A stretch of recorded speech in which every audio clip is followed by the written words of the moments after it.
Welcome back to WRPL. It's the podcast where we talk about all the things we are watching, reading, playing, and listening to. My name's Ben. And I'm Steve. How you doing, Steve? I'm tired, Ben. I I'm can real tell. tired. You look like shit. This episode 71. Ooh. Who would have thought?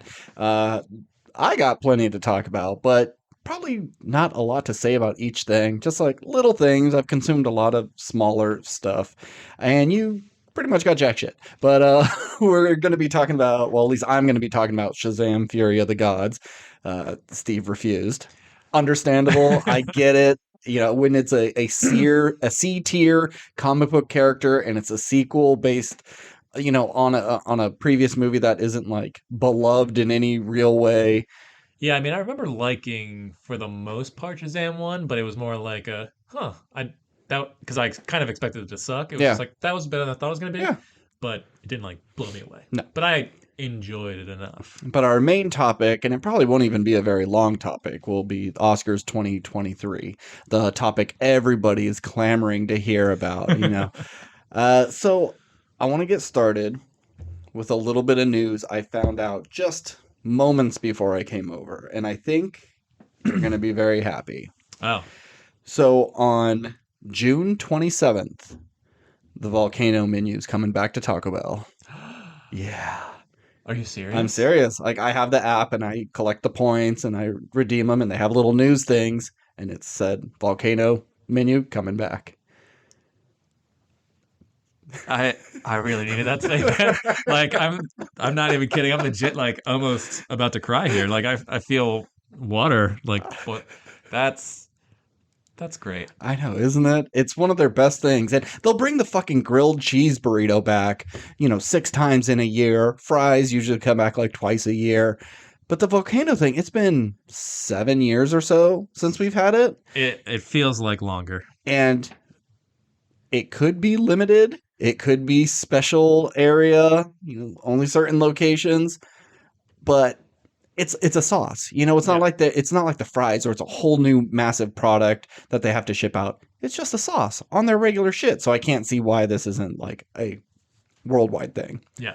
And it's like all the Chick-fil-A has their sauces in Walmart stores, Mm-hmm. like Buffalo Wild Wings, like there's tons of Taco Bell sells theirs. yeah, yeah. It's like why wouldn't there just be volcano sauce Yeah. available? It's like, okay, we're not going to sell it in stores, but if you want it, you can buy it off an Amazon or Sure. something like that. But it But just doesn't I exist. think it's just one of those things of, well, if we ever, like the McRib, yeah, oh, maybe we don't carry it, but we have frozen ones in the freezer. Well, then if people can have access to it in a grocery store, well, then who cares if it comes back? I could get it whenever. So it could just be that like volcano sauce was so popular they don't want people to have access to it.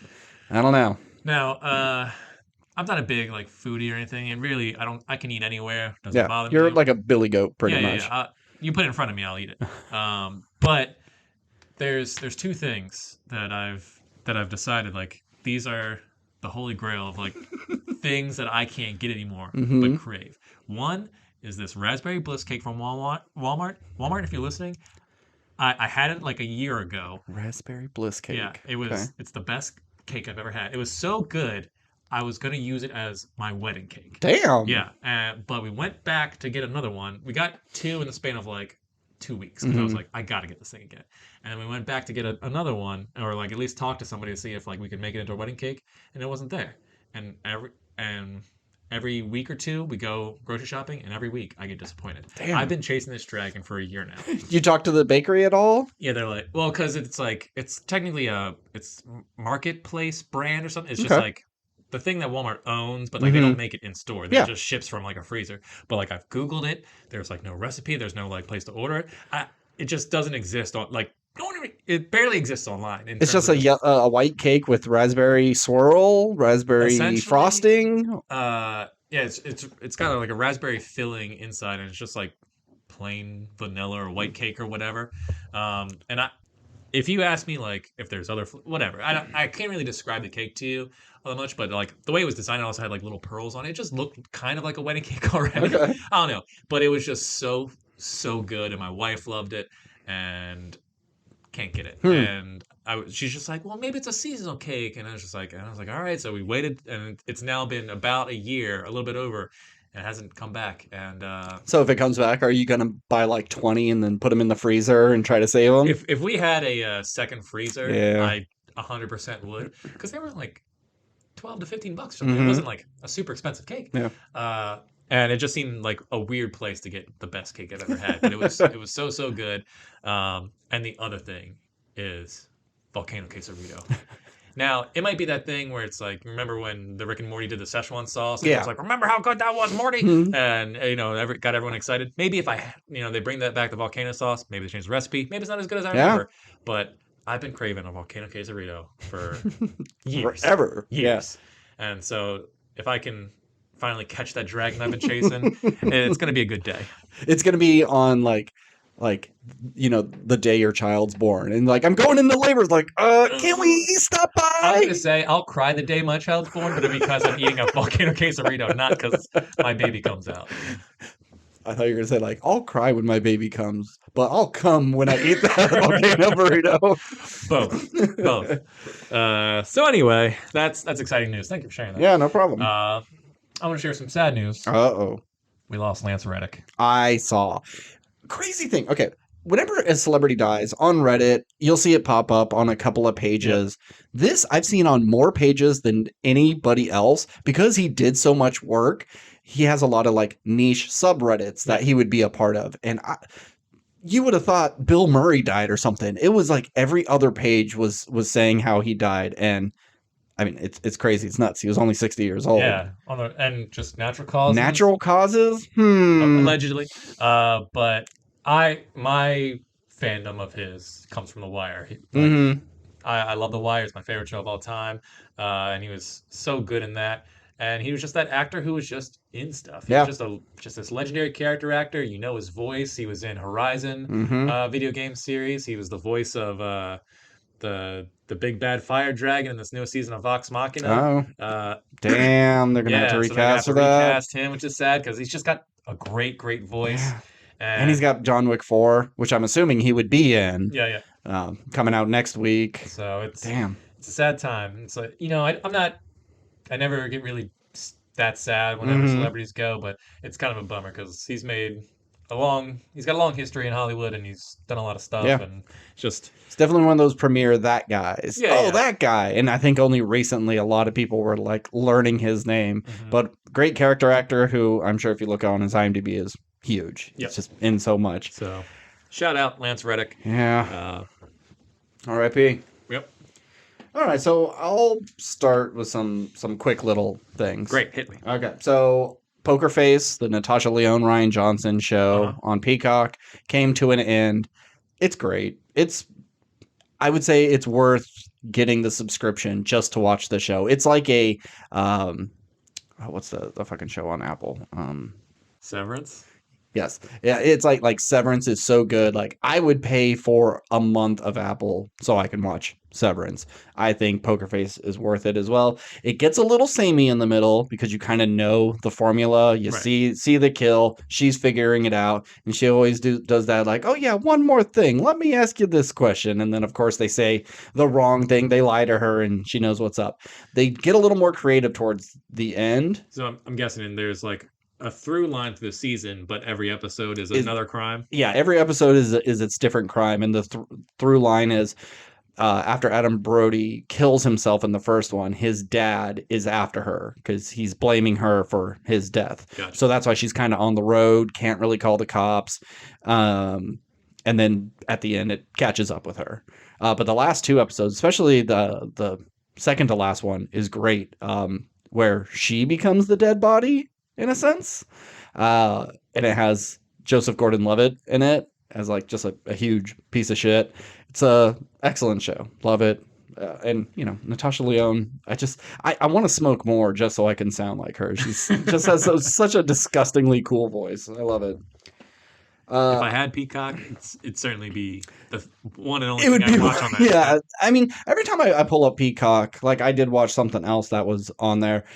It is one of those services. I'm like, oh, that's a new movie that relatively came out. That's kind of cool that they put it on there. You don't have to wait too long. They have some okay things, but just like any service, it only has so much. Amazon Prime and like Tubi are the two best ones because their library is just massive. Um, but yeah, you're not going to find a ton of stuff on Peacock.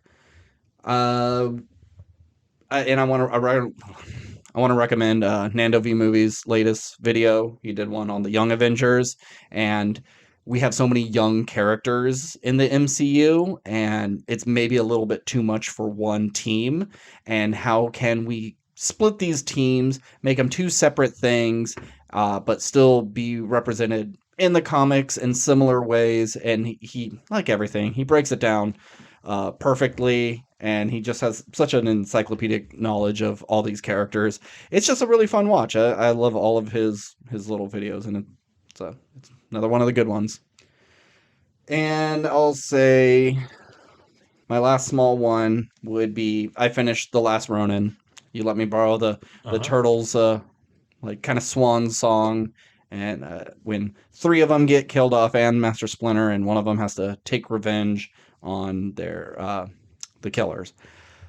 I didn't love this. Really? Yeah, and I think it's a perfectly fine story, and the hook is, ooh, three of the turtles are dead. Who's left? Who has to take up the mantle and get revenge? Like that's a fun premise, but I really hate the world. I hate this cyberpunk sort of futuristic world. I don't feel like we would have advanced that way with Hmm. these like amazingly easy to use like robotic arms and robotic police. It's a little too high tech. It feels kind of like it wants to be Batman Beyond Sure. in a way. And I don't really love the villain. He's the grandson of the villain that we've always known, and you have a lower class having a rebellion, and of course April's kid is like the leader of the rebellion, and yada yada. It's pretty typical Hmm. storytelling, and I think the only thing that's interesting is, well, who dies first, how do they die, and who's the one that's left. And once you find out that information, there's not much else to this story to keep me really all that engaged. I think him in the going on his solitude Yeah. and stuff, that's more interesting, but it doesn't focus on that very much. And you get to the end and it's like, oh, I'm finally fighting you, and you got a robot suit, and now you're dead. It's Yeah. Well, I think I talked about on this podcast. I love the last Ronin, but I didn't love the final issue just mhm. from that final fight because I thought the villain's suit was ugly Yeah. looking, and I thought it was just kind of like boring the Mhm. final fight. Yeah. Now like the little tag at the end was Sure. cute. That's fine. I'm not talking about like the very last panel. I'm talking about like the what happens after revenge. Uh, essentially What is dream sequence. Oh, of At him just with his brothers Yeah, and yeah, stuff yeah, because he does die yeah. at the very end. But I think you saying once you find out all that information, there's not a lot there, which I can agree. But you don't find out all that information until the end of issue 4, Well, uh, sure. So it's and it's like only 5 issues. here's a little bit. Here's a nugget. Here's the 2 panel page you really give a shit about. Here's the fight. Here's the death, and then boring, boring, boring, boring. Okay, here's that next issue. Here's something else that's really cool. Boring, boring, boring. There's a lot of middle stuff Interesting. that I just didn't care. Yeah, my only argument with this, like, also didn't really care about the cyberpunk stuff, but it didn't like really take me out of it. Mhm. Because it is just seems like a weird thing. Like when I think of the turtles, I think of like the '90s and all that stuff, and the comics were from the '80s, where it's just like, oh no, they're just in plain disgusting New York, Mhm. and then now it's in the future in a unspecified amount of time, or I don't, they might have I think specified, it's but 30 years or yeah, something. I mean, it's a long time because like April's practically a grandmother at this Mhm. point, and because of the turtles like mutant gin, he's gotten bigger and he's aged better than most And people. has poisoned April and Casey Jones. So then their kid is like also a mutant, but not like horrible, uh, grotesque facial deformities. It's now stronger, faster, heals quicker. All the good stuff of being a mutant, but Sure. none of the drawback. Uh, but my argument would be that at least it can kind of make sense because you have like your Baxter Stockman characters and all these people who are like making the little like The graboid, the Mausers. Mausers. Yeah, I think I always forget the names of those things. Like turtles have always been far in the future in terms of like technology Sure, and like the in Foot their Clan villains. were And it's like robots he in the could have brought cartoon. and this I don't know. I don't think this comic ever like establishes like mentions Krang or anything, but it's like No. Shredder from their time could have taken uh Krang technology and Sure. like so I could buy the society has advanced quickly, Yeah. but I agree. It's not something that I necessarily loved. I cared more for like the story of like this, when you think of Ninja Turtles, it's like cowabunga dude and Mm-hmm. sweet, fun, good times. But it's like the dark, gritty version of it. And I just Sure. thought it was a really fun take. Yeah, and I believe that and that's how I kind of justified it. Like, oh, Baxter Stockman was this huge inventor, and I'm sure they used that technology to really advance everything else. I just needed a bit more of it Mhm. in the book. Sure. Yeah, it's like it's fine. It's not bad at all, but it's fine. Yeah, I I don't think I needed to read it. Just telling me who dies in what order, why, and who was I left mean, is all I needed to know. I enjoyed all the deaths, and I enjoyed the art style, and I very much would look forward to seeing a animated adaptation. So long as they don't do the like killing joke thing where they kind of like add a whole other like subplot Sure. that isn't necessarily necessary. Now, don't get me wrong, I Yeah. think they could tweak the ending, and I would like that Mm-hmm. better. But like, I think it'd just be a real fun watch to see you this you change play the out. design of the robot suit and any of the fights in comics. That's one of the drawbacks is just it's a splash page of someone kicking and it looks cool. And within a couple of panels, the fight's done. And it's Right, like, right, right. okay, it was a sword swing and a sweep kick, and then it's over. Well, in animation, you really gotta build that out. Yeah, I So, think you could add a really good score to that, mm, and really accentuate the moves and stuff. Yeah, I think you could do it better yeah, than. I think Yeah, you're right. it'll be better animated. So before I get into my bigger things, why don't you tell me about Search Party Season 4? Okay, so took me a little longer to watch season 4 just because I've been busy, but I finally got done yesterday, day before, and I enjoyed season 4. Mm-hmm. I also understand the complaints that people Mm-hmm. may feel towards season 4, because you have a villain character who is just insufferable. Like it's just like you have the Elliot, Drew, Portia stuff, and a lot of stuff they do is really funny. But then, as soon as as you're enjoying that stuff, you're cutting back to Dory and her story, which isn't funny at all. No, So half it's very it's serious. very serious, and like the show has always done like comedy and this sort of intense mystery court.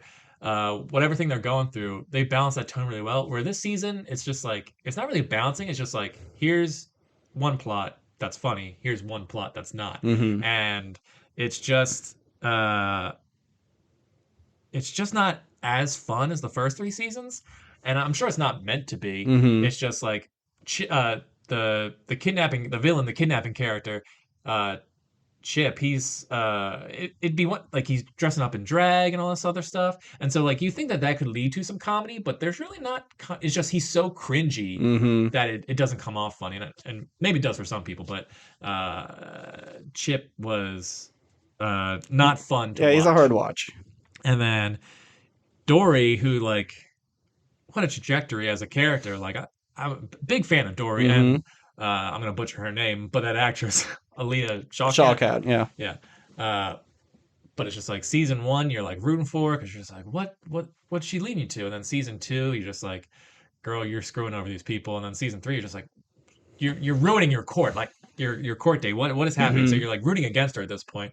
And now it's like, am I supposed to like her? Am I not supposed to like her? Because now she's like, there's a brainwashing thing, Mm-hmm. and uh, and then you get to the finale where it seems like they weren't sure if they were coming back for season Yeah. 5, and so they had an ending which I liked, and And then that's her dying. and that's her dying, and then at the last second, it was a dream sequence Or effectively. she died and like but came back to life. So she was, Sure, it's like and seeing the light at the end of the tunnel. It's probably your brain right, slowly right, right, yeah, yeah. dying. Yeah. But I just couldn't tell. It's like, oh, did they actually realize they got picked up like at the last minute and they just added Added it that, in, yeah. which just kind of like really undercut the whole episode. It's just like it should have just ended with her like staring into the camera in this like black void. Mm-hmm. It's like end of series. Like, oh, that kind of ended on a dark tone, but at least it had an ending. Her Mm-hmm. friends got closure. She is no longer a problem that like brings down their lives. Mm-hmm.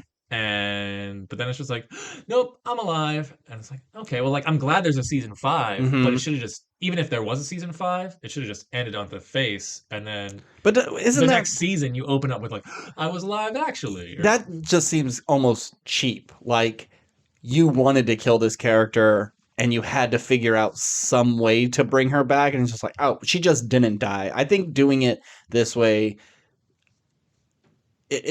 I don't want to say sets a standard, but if you kill her and kill her dead only to bring her back, I think that's kind of misleading your audience.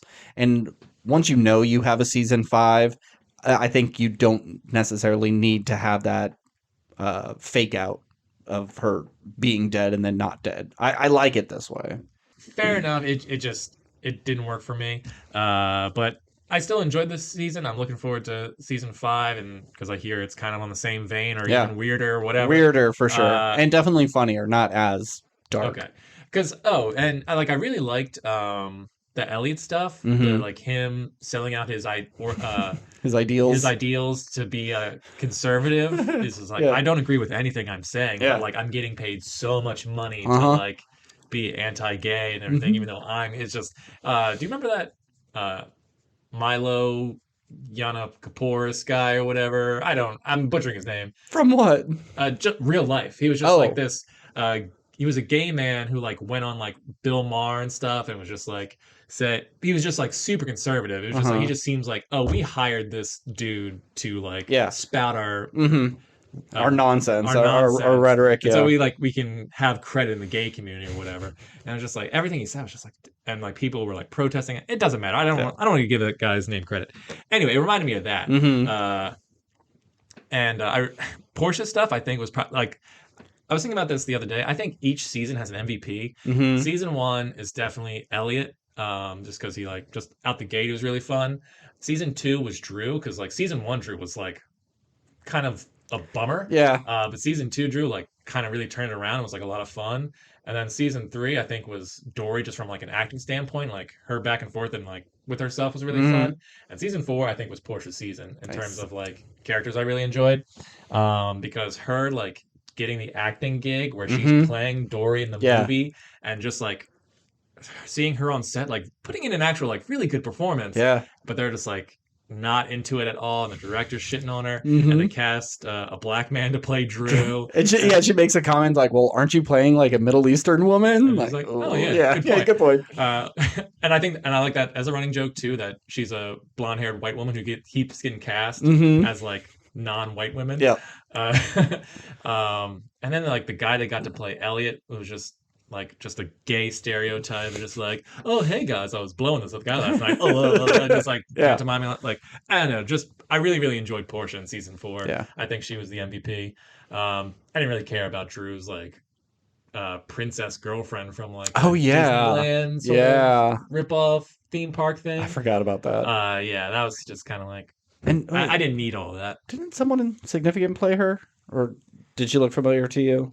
Uh, no, she Oh, didn't look okay. familiar. All I mean, right. Susan Sarandon guest starred this season. Yeah. As Chip's mom, but Mm-hmm. also kind of aunt because the Chip's dad had an affair with his sister. Yeah. That's Yeah. why Chip He's. is possibly crazy because he's inbred, Yep. which that was a twist I didn't necessarily see coming. Mm-hmm. So yeah, it was just Yeah. What was the company that was it like a cracker it was called company? like Little Stickies. It was like a Like a cinnamon honey bun. honey Okay. bun kind of Yeah. like a tasty cake Yeah. company. Yeah. Uh, I just like that they like wheel out some guy in a wheelchair, but it's not just the real guy. He's just an actor, yeah, right? just an Yeah. old man that they paid to pretend to be. Yeah, it was, and I thought like there was gonna be more of that, and maybe Mm-hmm. there is in season five, but it's like, oh, this is gonna be them like uncovering this back and getting involved with like the seedy corporation, and it was gonna Mm-hmm. be about them sort of like taking them down, but it was like no, it's just kind of like background to explain why Chip is the way he is. Yeah. It's like okay, so I'd say season four is different for sure. and season five is well, and there are a lot of callbacks in season five, but it is its own beast. So Okay. so be excited to hear about that next week. We'll see. I should have more free time this week, I think. Probably be the last free time you have in a while. It's getting there, getting close. Yeah, about 4 or 5 weeks, I'll probably be a dad. So Gross. tune in 4 or 5 weeks for when Nick takes over the podcast. Yeah. I was gonna say we're gonna record in the delivery room and just be like, "Ma'am, can you please be quiet?" We're talking about the Super Mario Brothers movie. Okay, Well, I can't miss that. I can miss my child being born. Yeah. All right. So I have two movies I watch, and then we'll get to our main. Well, I guess since Shazam isn't one of your topics, I have 3 movies to talk about. Okay. Well, I'll go quick because Save Shazam for last. No, we'll do Oscars last Okay. because that'll be our main thing. I watched Puss in Boots: The Last Wish. Cool. It's fucking great. What an amazing movie.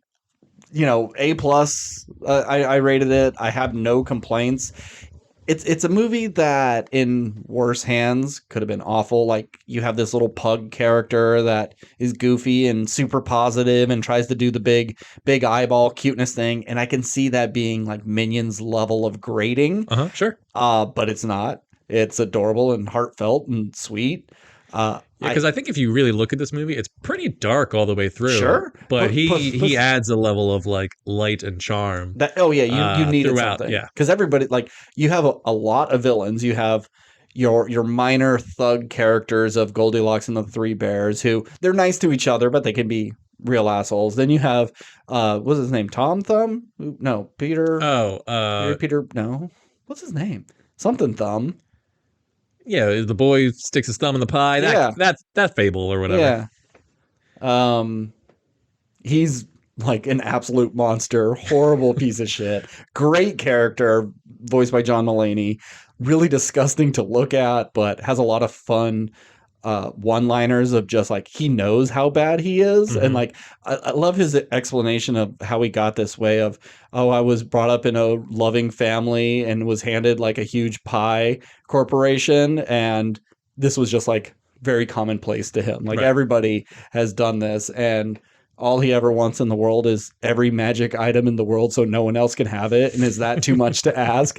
And so you have that Jiminy Cricket character just kind of like, you're not actually going to murder this person, are you? And like, oh yeah, I actually am. I'm totally dead inside. And then you have one of the scariest animated villains in, I guess, The Big Bad Wolf, but Death. Yeah, I said on the podcast when I saw it, but yeah, easily, I think the best animated villain of all time. Yeah, because he starts his little whistle, Ooh. all the music goes out, like Puss's hair starts to stand on end, and he's red eyes, just staring at you. Excellent. Mm-hmm. And then, so you have really good villains, you have fun characters. Like, I don't really give that much of a shit about Puss, but I did enjoy him in this, and I like seeing him do regular cat stuff. And even like, he doesn't really speak cat. That's his second language, even though he is a cat. So are there like humanoid cats and then regular cats? Or is he like a Meowth and he put all of experience points into, other things and that's why he can talk? I'm just not 100% sure. I think we can kind of attribute it to, if I remember correctly, because it's been a long time since I saw the original Shrek, there was donkeys and then there were talking Donkey was a fairy tale creature because he was an animal that could talk. So I would put Boots in that category, or Puss in that category. It's like, yeah, there are normal cats. He's just an ascended cat of some level, whether it be magic or just whatever the reasoning. So yeah, I think there's different kinds. So yeah, I enjoyed everything. The animation is gorgeous. The fight scenes are exciting and dynamic, and they really go all out. I'd say the weakest part would probably be Goldilocks and the Three Bears. It's just, I like their dynamic, but it's, I want to make a wish and get a real family. But the real family was the family you had all along. It's just really simple and boring, and I wish there was a bit more for her to explain why she didn't accept them as her family and why she needed a human family so bad. I know you being an outcast like that can be odd, but there was no real weight to any of that. Fair enough. Even though I really enjoyed those characters. They all had pretty good lines. Yeah, not much else to say. Just and now after seeing it, I think it should have won Best Animation. I like Pinocchio. I think it's really good, but I don't know if I'd ever go back to it where I'd rewatch Puss in Boots. It actually made me want to watch like the first Puss in Boots just to see how it compares. I'm sure it's shit compared. Yeah, I hear it's not great, which is weird that it's like this got greenlit so many years later. So many And then years. it's like, no, this is one of the best animated Yeah. movies. It's But like, I heard what? when the first Puss in Boots came out, people loved it and it was like considered better than most Shrek movies. But I haven't watched the Shrek movies past one, so I never really cared. Oh yeah, the big eyes cat cute thing. It's not that cute. They do it in this, and I know they take it to an extreme. Yeah. But I don't think it's all that cute. I've work for seen just cuter cats just looking like cats, and this I don't know. It didn't quite work. But I did like the dog trying to pull it and like, almost giving himself an aneurysm to do so. But yeah, Puss in Boots. Good shit. I'm glad you liked it. You liked it more than me, but I enjoyed it more than I thought I was going to. So I was thinking about the Oscars and was just thinking of all the Best Picture nominees and how this year there was a bunch I didn't see. And so I was going back through previous years and there's a lot I have seen. But there was one that I knew I needed to watch. There's one more, maybe two more, like Moonlight. I hear it's great, but I just don't want to watch it. I think you'll see. My guess would be you would watch and go like, I see why people thought this was great, but it's just a movie I don't care about. Yeah. Or like The Post, or what was the Timothy Chalamet? Call Me by Your Name. Like, yeah, The Post I liked more than I thought I was going to, but once again, that's a movie I'll never watch again. Yeah. So there's a bunch on there, but then I had happened to see a snippet of a movie on like TikTok or something, and it made me go, okay, I'll give that a shot. So I watched Spotlight. Oh wow, yeah. Yeah. Spotlight's good. Spotlight's great. Yeah. I love Spotlight. For those who don't know, it's about the Boston Globe. I believe so. I believe it's the Globe. Some Boston journalism. Yes, they had a specialty group called Spotlight, and they would take months to do research and a year to get the story out, but they really put all their effort into it. And so their new story is about Catholic priests and the systemic raping and transferring of priests to different locations to cover it up. And they think it's just one priests or two. molesting children. Yes, not each other. No. Yeah. I think that would probably solve the problem though. Just molest fellow priests, and then you don't have to molest them. They can just consensually agree to. But then the priest won't like it. They can't get it up unless it's unconsensual. So they think it's just a few, and then maybe it could be up to 13. Oh, actually, it could be more like 25. Oh no, it's like 87 priests just in Boston that have been shepherded around because they are just molesting little boys and girls. Yeah, I haven't seen that movie since it came out, and I remember leaving that movie and just going like, "Holy shit!" Yeah. Like I knew, it was bad because you always heard the jokes, or it's just a common thing. It's just like, yeah, this is what priests are known for. It's like the drop the soap joke in prison. And then it's like, no, and I think if I remember correctly, at the end of the movie, they had like a list of like names or it wasn't it like 500? It was tons. Yeah. Yeah. It was like it was lists of cities where this had occurred. Okay, that's what it was. Yeah. Yeah, it was an astronomical stat that really blew my mind.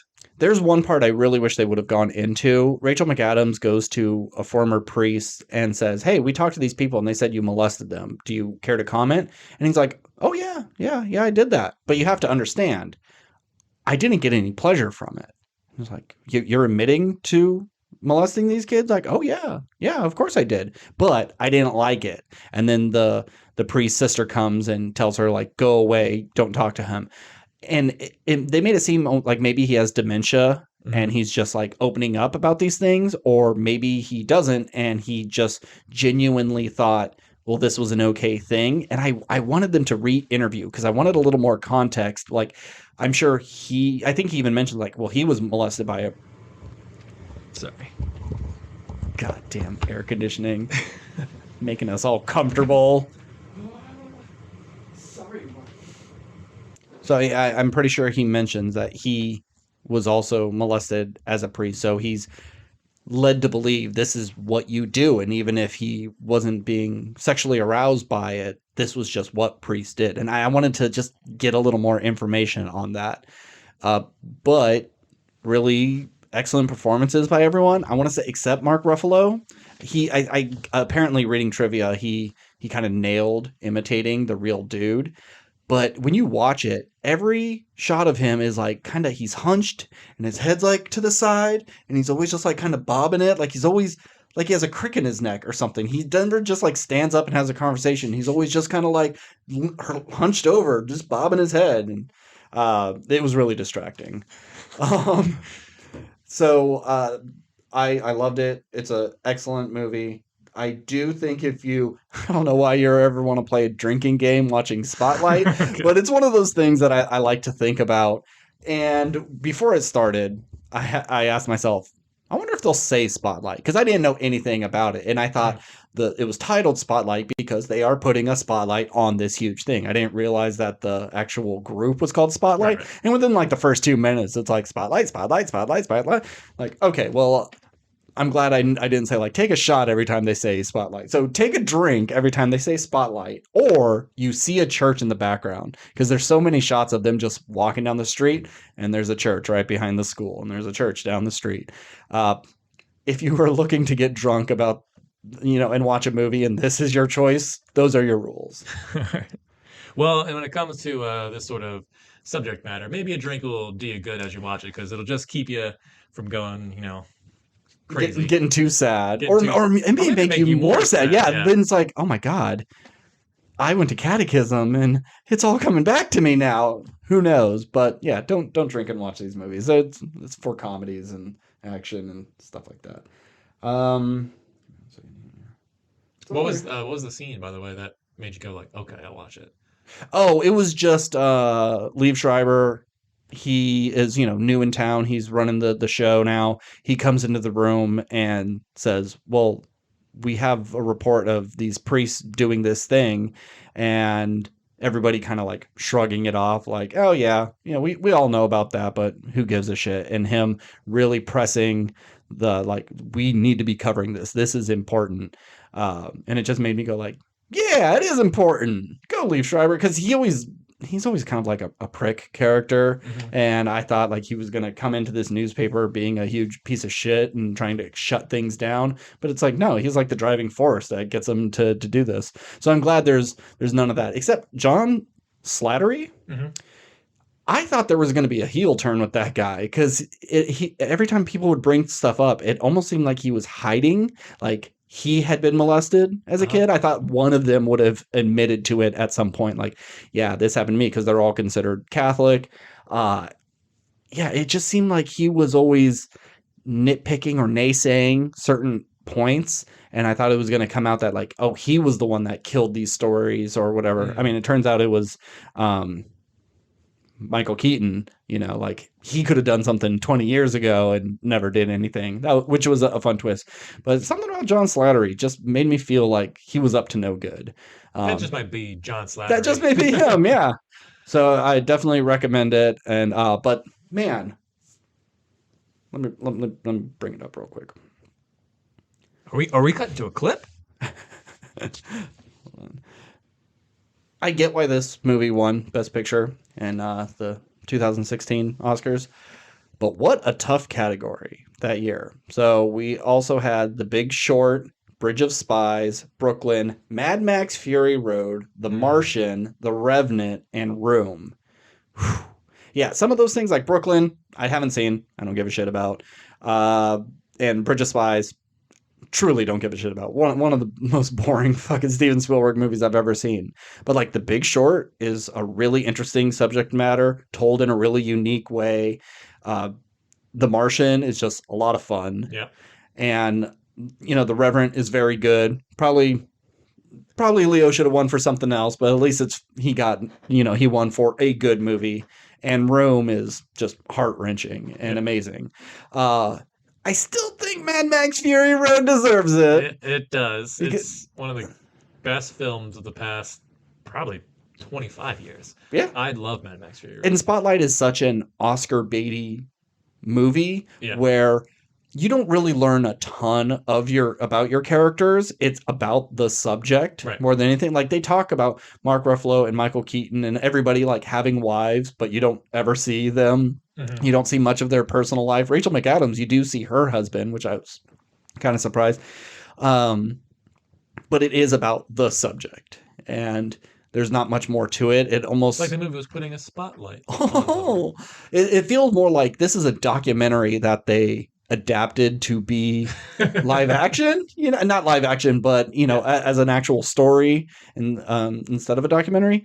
Whereas Mad Max is complete spectacle and just Yeah, next to like no story really, it's like the complete opposite. It's like, well, not necessarily the complete opposite, but well, yeah, you have like spectacle and like a crazy world with a very simple story, and then you have one where it's a very simple world but a crazy story, right. and not much for the characters. But yeah, it's still. I get it. It would probably be my number 2 on here, Yeah. or maybe my number 3. I'd say maybe I like Room better than Spotlight. I feel like if I remember correctly, it's like you and I definitely, well, most people I think were rooting for Mad Max, Mm-hmm. and it was like kind of the dark horse that year, but really I think it was between The Revenant In and Spotlight. Spotlight. Okay. But I think Spotlight really came in like got in the conversation late in the game, like it Yeah. just built up enough at the end. Mm-hmm. Because like I don't know, I think The Revenant was probably the front runner for a while. Yeah, but Because I'm glad it didn't, because I think in hindsight a lot of people don't love that movie as much as they did. I think it's a very good movie, but I like The Martian better.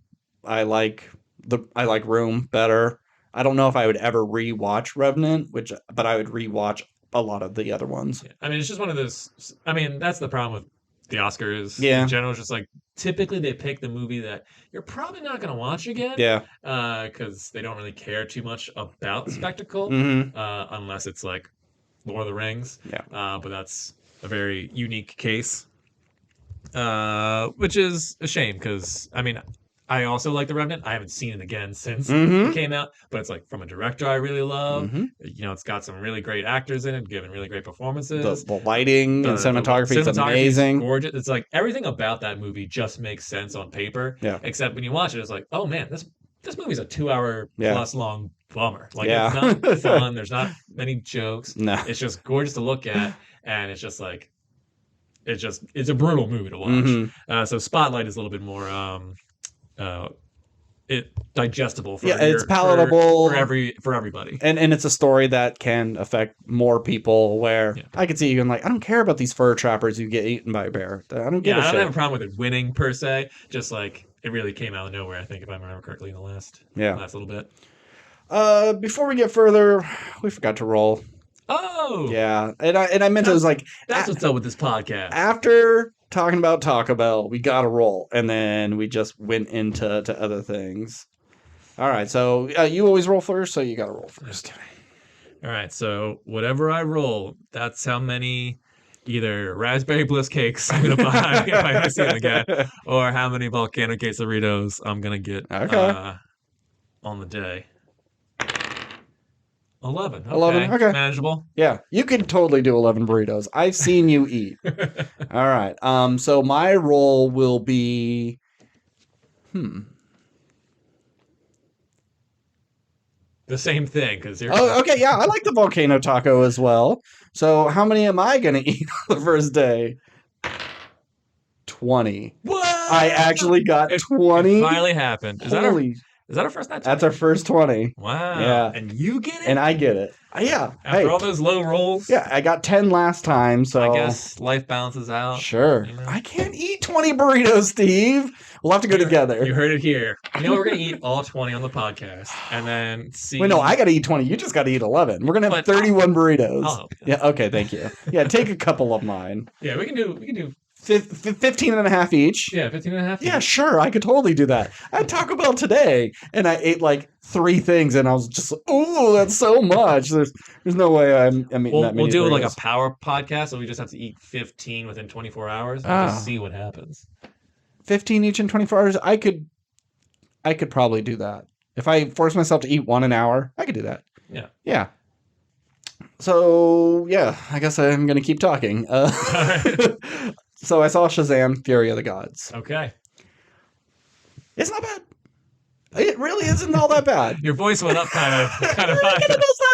I mean, I feel like when the first trailer dropped, I was like, okay, I could see that. Mm-hmm. And I feel like I've seen this trailer 800 times since whenever it premiered. If Sure. you told me it was 2 months ago, I'd believe you. If you told me it was a year ago, I'd believe you. I don't know when the trailer dropped, Mm-hmm. but I've seen it a billion times. And I feel like I've seen the movie.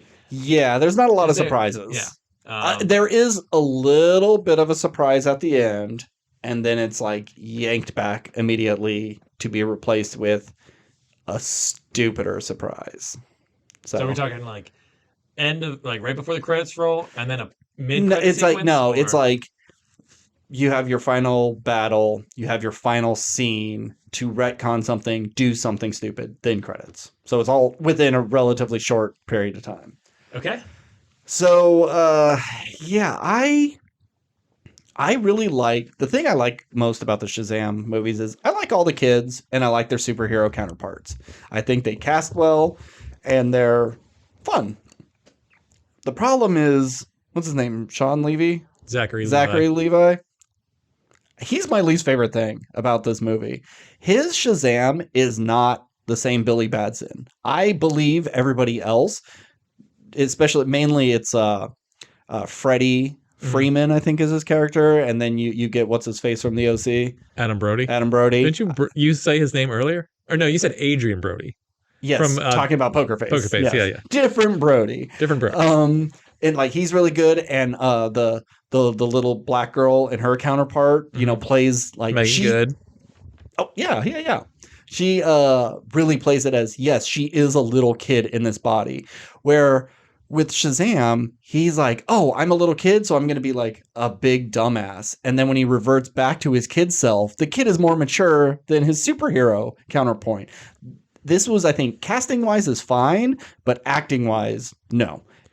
Now, could you characterize that as like a kid is going to act like a kid more when he has sort of superpowers and unlimited? Like, it's like, Sure. yeah, when I'm a child, I have to like, maybe he's the oldest of the group or whatever. It's like Mm-hmm. I feel like I have to like look out for my little brothers and sisters, even though like they do have superpowers. Mm-hmm. But it's just like people kind of look to me. But then when I'm the superhero, well, now I can fly and I have super strength. I can do fun stuff, so I might as well be like a goofball. I'm Uh, not defending the movie, and and I would probably agree with you watching it. I'm just saying, like, couldn't you justify it that way? I think maybe, yeah, you probably could, but you don't see any of it in his child version. Sure. He's just so more doom and gloom, Okay. and there's just not they're not the same person. It kind of takes you out.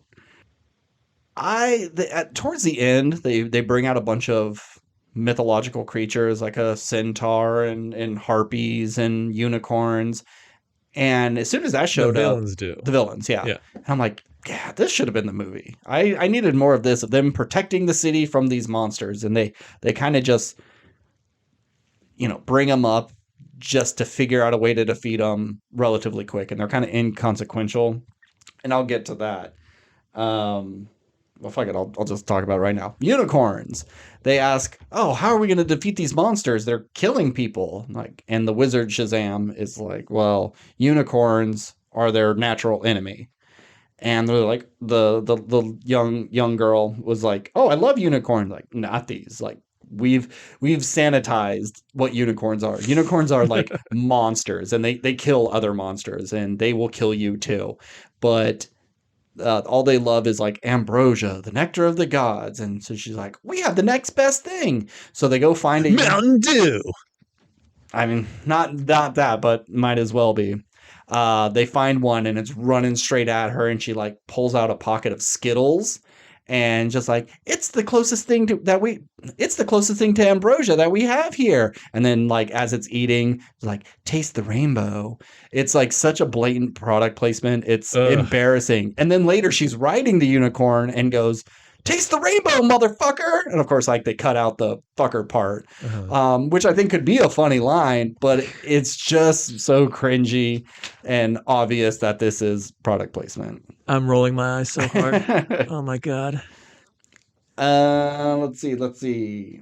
One thing that they keep bringing up is like Shazam not having a superhero name. So Adam Brody, he calls himself Captain Every Power. And he's just like, because he wants to go out on his own. Shazam is really about we all do this together or none of us do it at all. You can't go off on your own. And he's like, fuck that. I'm going to like go hit on girls and get their numbers. And so he's doing things on his own. Yeah. Well, okay. I want to ask you a question. Sure. And I don't preface this for the audience because they do get adult bodies. Yes. But I'm only asking. I'm pretty sure he's fucking these adult women. No. That's not what I was going to ask. Can they even get out of the suits? I have no idea. Yeah, you never see him. Because like they say Shazam, they get their adult bodies, and it just seems like the suits are kind of just like they come with it. Yeah. But it would. I mean, I know it doesn't really matter because I guess they are just clothes. But I don't know. I think it's kind of it's more of a. I don't see a zipper anywhere. Is all I'm saying. It wasn't a Robert Smigel SNL thing where Superman or a Superman-like character would save some woman, and she's like, "Well, how could I ever repay you?" And like, "You could go have sex with my friend. He's a news reporter at the Daily Planet." And so I think there's a little bit of that because he meets the new girl in school, who instantly they have a connection and.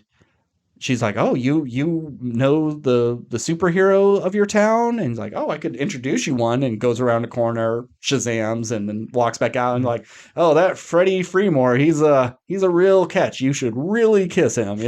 So he's doing a little bit of that. But earlier, you do see him like hitting on adult women. Okay. Mary Marvel, the oldest daughter, she can fucking get it. Holy shit.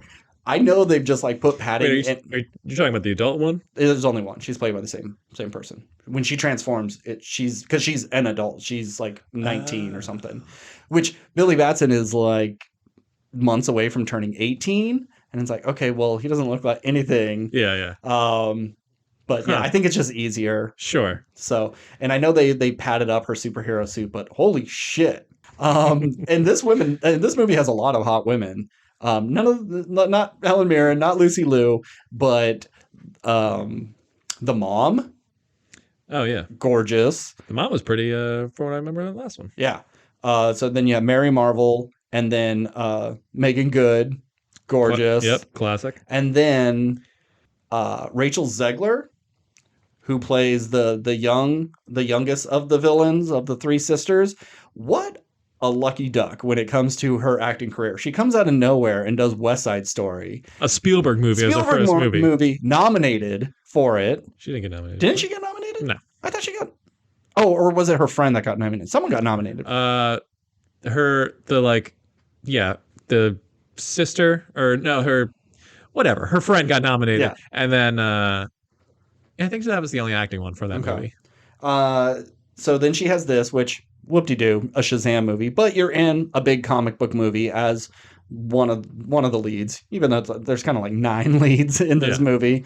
Then she's going to be playing Snow White in a live-action Snow White movie for Disney, and later this year she's going to be in the Hunger Games prequel. So she's kind of like knocking it out of the park right out the gate. She's got DCU money. She's got Spielberg money. She's got Hunger Games money. She got Disney money. Yeah, she's getting it all. So yeah, good for her.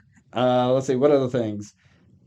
There's a dragon in this, like made out of wood. It's kind of uninspired, but they just use the T-Rex roar from Jurassic Park. If they don't, I'm surprised because it sounds exactly the same. And I know that's like the most iconic roar for a big monster, but come on. Maybe you can only make so many roars, and like it'd be weird if the dragon made a odd sound that you wouldn't expect versus just like a standard kind of roar. Yeah. But all right, whatever. Yeah.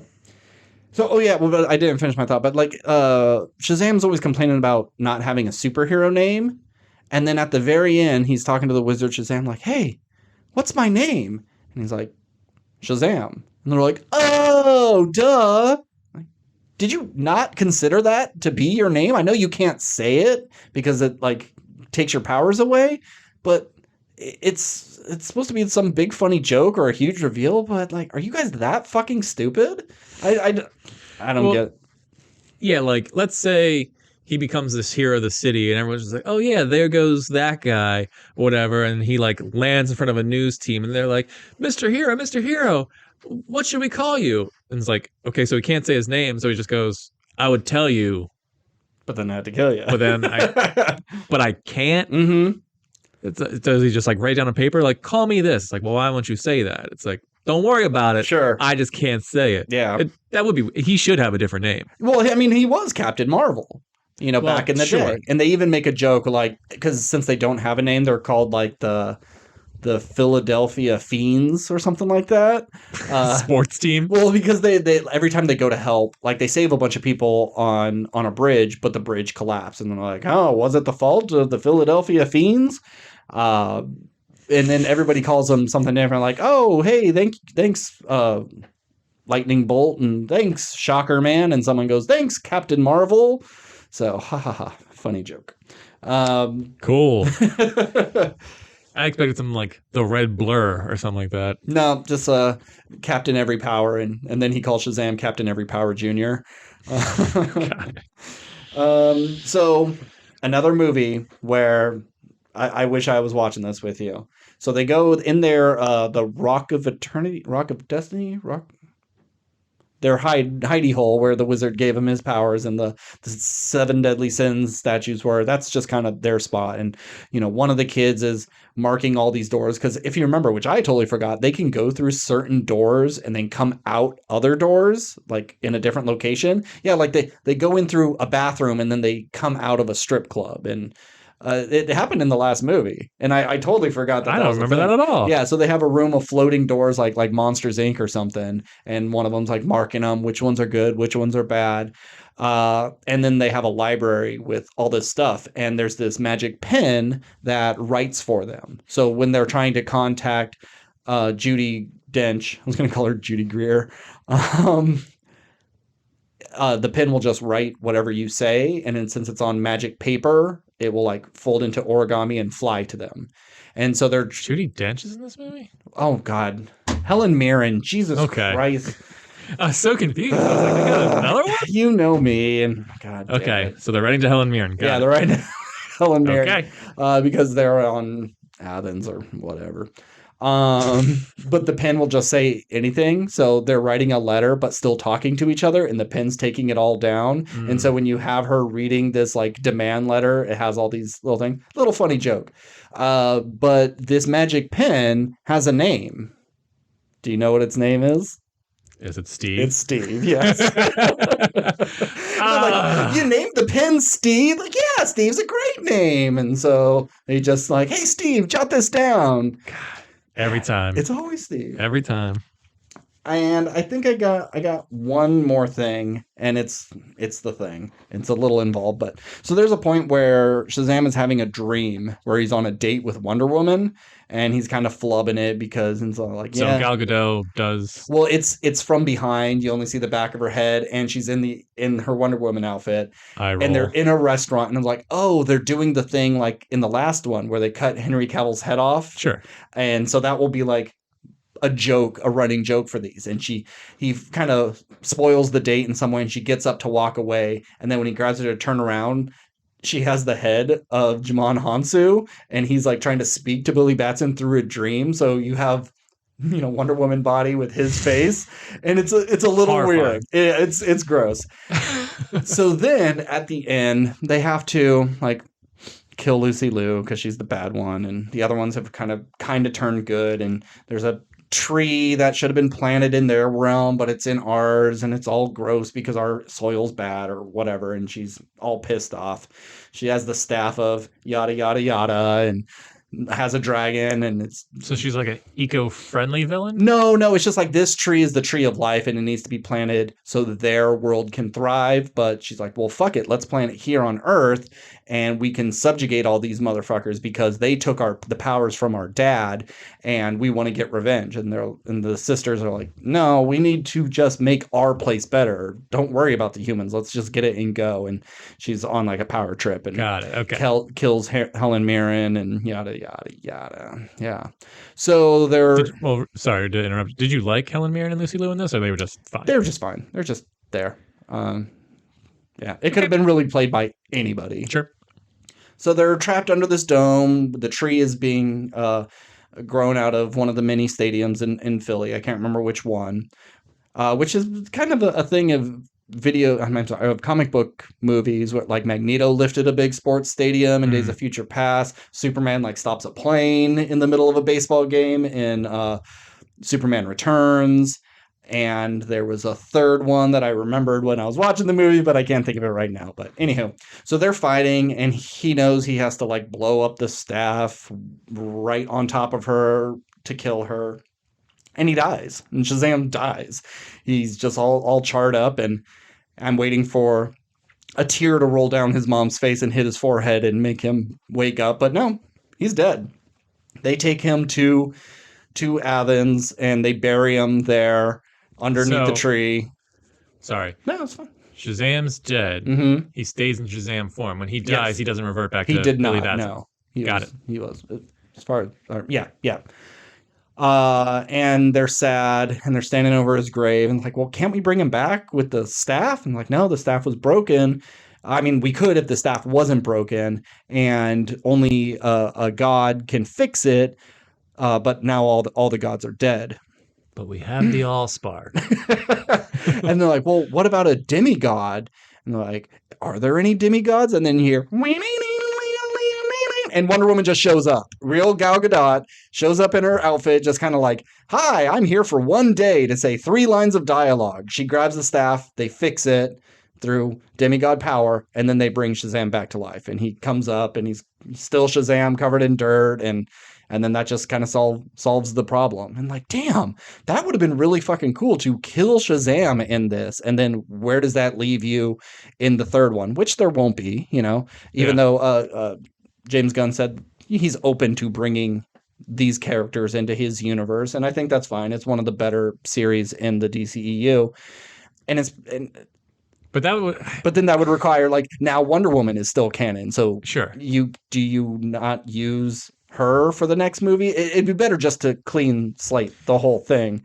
Yeah, and I think you would have had a better ending, and it also would have been like, if this doesn't come back, we're good. We solved it. We solved it, and then now this new universe can exist that James Gunn's doing. It's like, look, we told Billy Batson's story. Unfortunately, this is where it ended, but at least it ended. Yeah. And now you just have this dumb not post credit, but dumb ending to this movie. Terrible ending. And it's like, if you would have seen her on the date and just been like, oh wow, they got Gal Gadot, that's pretty cool. What a fun thing. And it wasn't a dream, it was an actual date of her just going on a date with like a 17-year-old kid, and when she's like, oh yeah, like 3,000 years old. Like they make jokes about that because the woman that I said was from West Side Story, she's like 3,000 years old and likes Freddy, and it's like, we'll make it work, and she becomes human at the end anyway. So well, I mean, Wonder Woman does have a track record of sleeping with people she shouldn't technically sleep with. Yeah, she really does. So people who are dead and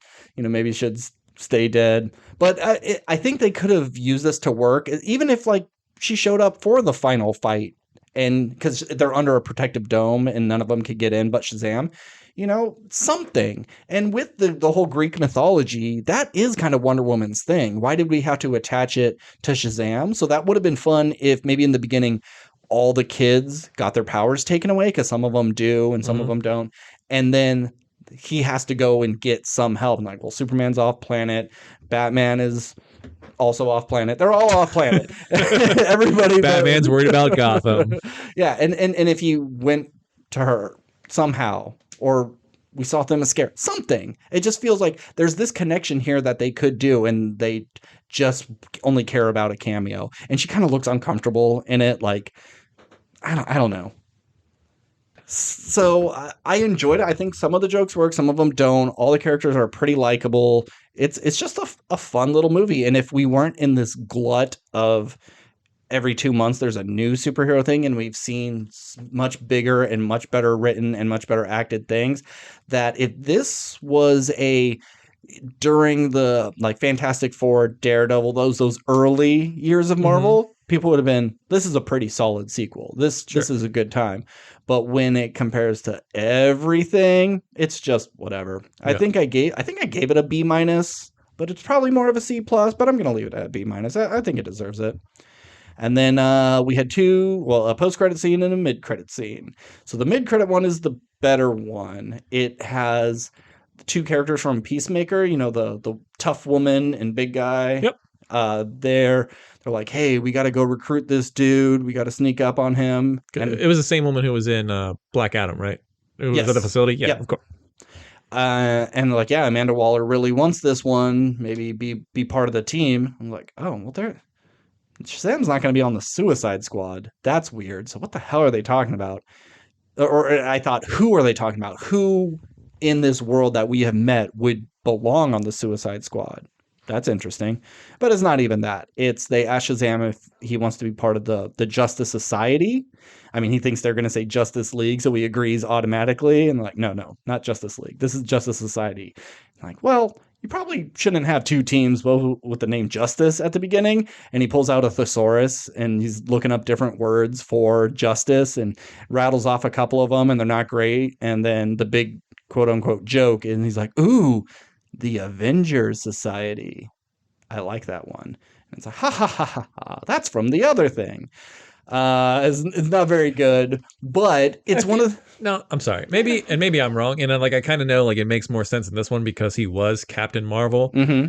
Have any other DCU movies like made references to Marvel? Because it always feels like DC's got to go like, huh, the Marvel thing, right? Mm-hmm. Where like Marvel's just like, we're not even going to acknowledge your existence. I think we see more in Marvel them going like, like in Spider-Man, he says like, well, you're not Superman. There's references to DC comics because those are comic book stuff. Sure. But I don't know if any of the DC things have ever really poked at Marvel. And I'm not sure that they do. It's just, it feels like that thing. It's like whenever we talk about the DCEU, we have to talk about Marvel. Mm-hmm. But whenever we talk about Marvel, we're not really bringing up the DCEU other than to go like, that fucking sucks. So this is a weird post-credit scene because it almost implies like, yeah, we are keeping the Shazam. We're going to keep maybe the Justice Society from Black Adam for James Gunn thing. Like, this would be cool to bring, like, if it was Shazam 3 and it's about Shazam's joining the Justice Society. He's not quite loving it because it's not his family, whatever. And then the big bad is Black Adam because that's, that's his big villain. I really, really thought we were going to get a Rock post-credit scene just as a little tease, but I could see him just being so butthurt about not getting his franchise off the ground that he would refuse to come back. So it's weird because does this really matter or mean anything? I don't know. And then the post-credit scene means even less because if you remember in the first movie, it had that little caterpillar guy like coming out of its or it was like a cage and it had the caterpillar's name and he had broken out. He's Dr. Mind or something like that. Now that you say it, that does kind of ring a bell. Yeah. So it's just the villain from the first one, Travolta, whatever his name was, Savannah, you know who I'm talking about. Guy who was in Kingsman who blew up in the second one. What's his Mark Strong. Mark Strong, yeah. Sinestro from Green Lantern. He's in prison and the caterpillar shows up and it's like, we can finally start my plan. He's like, I've been in here for years. What is taking this plan so long? And he's like, I'm a caterpillar. I have tiny little legs. I can't fly or anything. It takes me a long time to get anywhere. So it's kind of funny, but it's really, what are you building up to? A part 3 that we're never, ever going to get? Mm-hmm. I'm just surprised they would leave any of this in to kind of give people hope. I will say I do like the idea of there being a super genius villain caterpillar who like needs to conquer the world, but it's taking forever just because he can't travel very fast. Yeah. I think that's pretty funny. Yeah. And I just imagine it's like, now my plan can start, and then a bird just lands and flies away. Like, that's funny. Yeah. Nando made the same fucking joke on one of his podcast episodes. Like, how does it not get picked off? There's so many birds. And he's got a little voice box, so maybe he has like, he could turn a knob and it will make a screeching sound, and the animals will run. Who knows? But yeah, that's Shazam, Fury of the Gods. Perfectly fine movie. Better than most DC movies. That's not really saying much because most of them are shit. I'd say it's maybe a little bit better. Everyone's a little bit older, a little bit better actors. And you get more screen time with their superhero counterparts, whereas in the last one, it was just that final scene.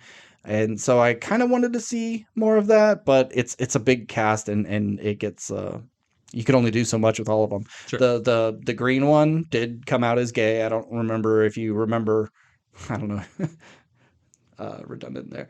If you remember in the first one, they like leave a strip club, and he was like, "Ugh, that wasn't for me," or "What's all the hype about that?" And well, he comes out as gay in this, but Okay. yeah. So that's all my notes for that. I can't wait to maybe see it one day if I have nothing better to do. Once it hits HBO at some point. Yeah. So let's get to our main topic. The Oscars 2023 for the 2022 releases. I really hate that. I know it's the 2023 Oscars because it airs in 2023, but it's for movies of the previous year. So when you're looking up something, you really have to think about it. It bugs me too. Yeah. But at least it's at the beginning of the year, and it makes sense. It's not some weird middle of the year thing. So we kind of sort of watched this. This has been like one of the first years in a while since we've like been friends that we didn't watch the Oscars. We usually do it every year, bitch and complain about it every year how this is stupid and nobody cares and we don't care. Most people do bitch and moan about not caring. But as much as we bitch and moan, we still watch it. It's like me in The Walking Dead. I'll complain all I want about it, but watching the next season. I have a specific memory of watching the Oscars. It was at your aunt's house. Early days of our friendship. Yeah, there was several of us over there just to watch it, and we were drinking and stuff. And I remember being excited for I think it was Mad Max year. No. Or that was the second year. No, because I didn't come here until 2011, so it would have been probably 2012 or 13. Fair enough. Well, whatever year Paperman, the animated short, that was on the Pixar, okay. I fucking love Paperman, and I was so excited. I was like, I don't care. I'm gonna watch the Oscars just to see if this thing wins, and if it does, I'll be so happy. And it did, because Paperman deserves it, and it's great. Yeah. But I think that was that and Mad Max were like the last time I was like kind of excited for the Oscars. So if Mad Max was 2015, it would have been the 2016 Oscars. Yeah. It's been about 7 years since I've given a shit about the Oscars. I would say the last time I cared was when Shape of Water was up for Best Picture, because I love that movie. It's a good movie. And I really wanted it to win, and it did. So, very happy. Yep. All right. So, what did you think of... Well, I mean, to finish what we were saying, like Last of Us finale was the same night. Like those fools. Push it back a week. No one's tuning in when Last of Us is on at the same time. And we had to record this, and it was weird hours. We got to watch I got off work at like 9. Yeah. So we got to watch the last 5, and we got to see the big 5.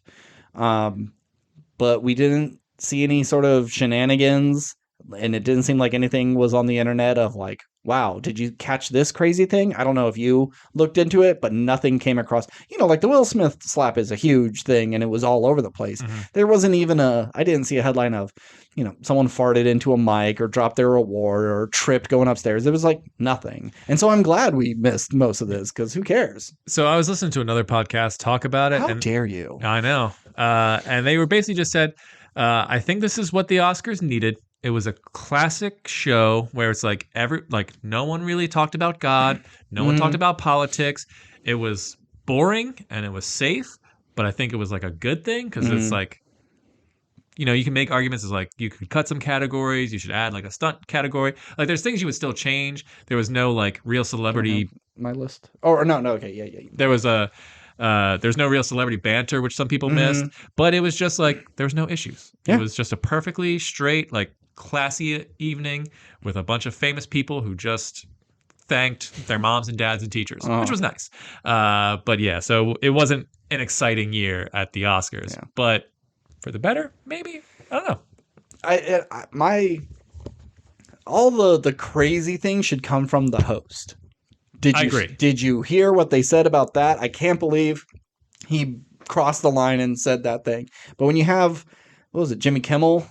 I mean, yeah, he's relatively safe. He's not going to rock any boats. He is kind of an industry man now. And I just don't give a shit about Jimmy Kimmel. Yeah, I'm not big on Jimmy Kimmel. And it just makes me think of, so I like musical theater. And I just remember Neil Patrick Harris hosted like the Tonys 3 years in a row. And just like the opening number every year, phenomenal. Mhm. Just like the scope of it, the talent of it, how it incorporates all the shows that are nominated that year. They're all great. And I was just like, can we get like something like that? Because like Hugh Jackman did a real fun opening Mhm. number the year The Dark Knight was Yeah. like nominated for stuff. It's like not that I necessarily need like a song and dance man, but like something to like open the show with some pizzazz, Yeah. and then you get into some jokes and everything. They don't have to always be like everyone always says the Ricky Gervais style, where it's Yeah. always just like really ripping into people. Mhm. But like if you're gonna rip into people, it should be like the most beautiful, richest, Yeah. talented people on the planet. It's like they Mhm. can take a jab or two, Yeah. or they should. They deserve a jab or two. And there could be some fun skits. But Yeah, the the show is MTV already movie. 3.5 hours long, Yes, so but we don't have time for that the either. MTV Movie Awards really got it right, where you get a funny host and you do silly little sketches. Like Jack Black doing Lord of the Rings and Spider-Man and stuff was just some of the best movie parody things out there. And I think we need more of that. So we need more of a Billy Crystal type. Yeah, he We killed it. You heard it here. We need to MTVify the Yes, Oscars. yes. I want best kiss, best fist pump, best no homo bros. Yeah. What was that category? It was just like best movie moment or something, where it was like the Flash one. Oh, that was like Oscar fans best movie moments of the past 20 years. And it was like The Matrix and then The Flash tapping One- into the Speed Force. That was the number one. was the number one because it was all bots and Snyder fans like who are so obsessed with this one dude's cinematic universe. Whatever. And I'm Anyway. glad that like the Oscars were too stupid to like realize that was a bot, and they put it on air. They said one of the best moments from voted by the fans was the Flash in the Justice League hitting the Speed Force. There's no fucking way. So dumb. So anyway, we watched the last 5 categories. Yeah. But we'll talk about that when we get to it. Because there's nothing really else to talk about ceremony-wise. Yeah, and we never. Well, I guess the only controversial thing not even controversial thing was just like if there was one nitpick about like something wasn't cool, it was. I guess the equivalent to the Will Smith incident was Jimmy Kimmel's joke about Spielberg's mom having an affair, like just the way he sort of. Yeah, I don't remember the exact joke, but it was just basically just like, "Hey guys, remember how Spielberg's mom fucked her dad's best friend or her husband's best friend?" That was pretty crazy, right? And it was just like, did they cut to Spielberg? I don't think so. I mean, I watched the monologue. Like he did some funny stuff with like Rogan and just like Seth Rogen, sorry, not Joe Rogan. I was like Rogan, Seth Rogen, and not Joe Rogan. The first thing I thought of was Rogue and Logan, and it was like if Rogue from the X-Men and Logan from the X-Men were dating, their portmanteau would be Rogan. God, you're a dork. Yeah, where my brain goes. Anyway, but that was like the only joke that I think was kind of like point out. She's like, that was kind of a really dick way to say that. Yeah, if you had a good joke, but just the joke being, hey, look, do you remember that thing? That horrible thing that shaped your childhood. It's like Chris Farley when he had that, like, hey, you remember, when you jumped that car over the bridge? That was awesome. Like, that's not a joke. That's not commentary. But that's the only, like, bad thing I've heard. Now there's some, like, wins and stuff we may or may not agree with as we go down this list. But let's go down them. So let's get some of the bullshit out of the way first. First, I guess we'll do the winner and losers of our ballots. We'll go category by category. We'll say what won and how many points we got. Because Steve took some time and he tallied these up to see who was the winner. All right, so we'll just go. Yeah, bottom and snake your way up to the top. Bottom and snake our way from the top on this ballot that you printed out. So we have best visual effects. Mm-hmm. That went to, shockingly, Avatar: The Way of Water. No! The only thing it won, right? Yes, the only thing Avatar won. Yeah, which is fine. Like, it got Best Picture last time. Everybody knows did not win Best Picture. Oh, no. It was nominated for the Best Picture.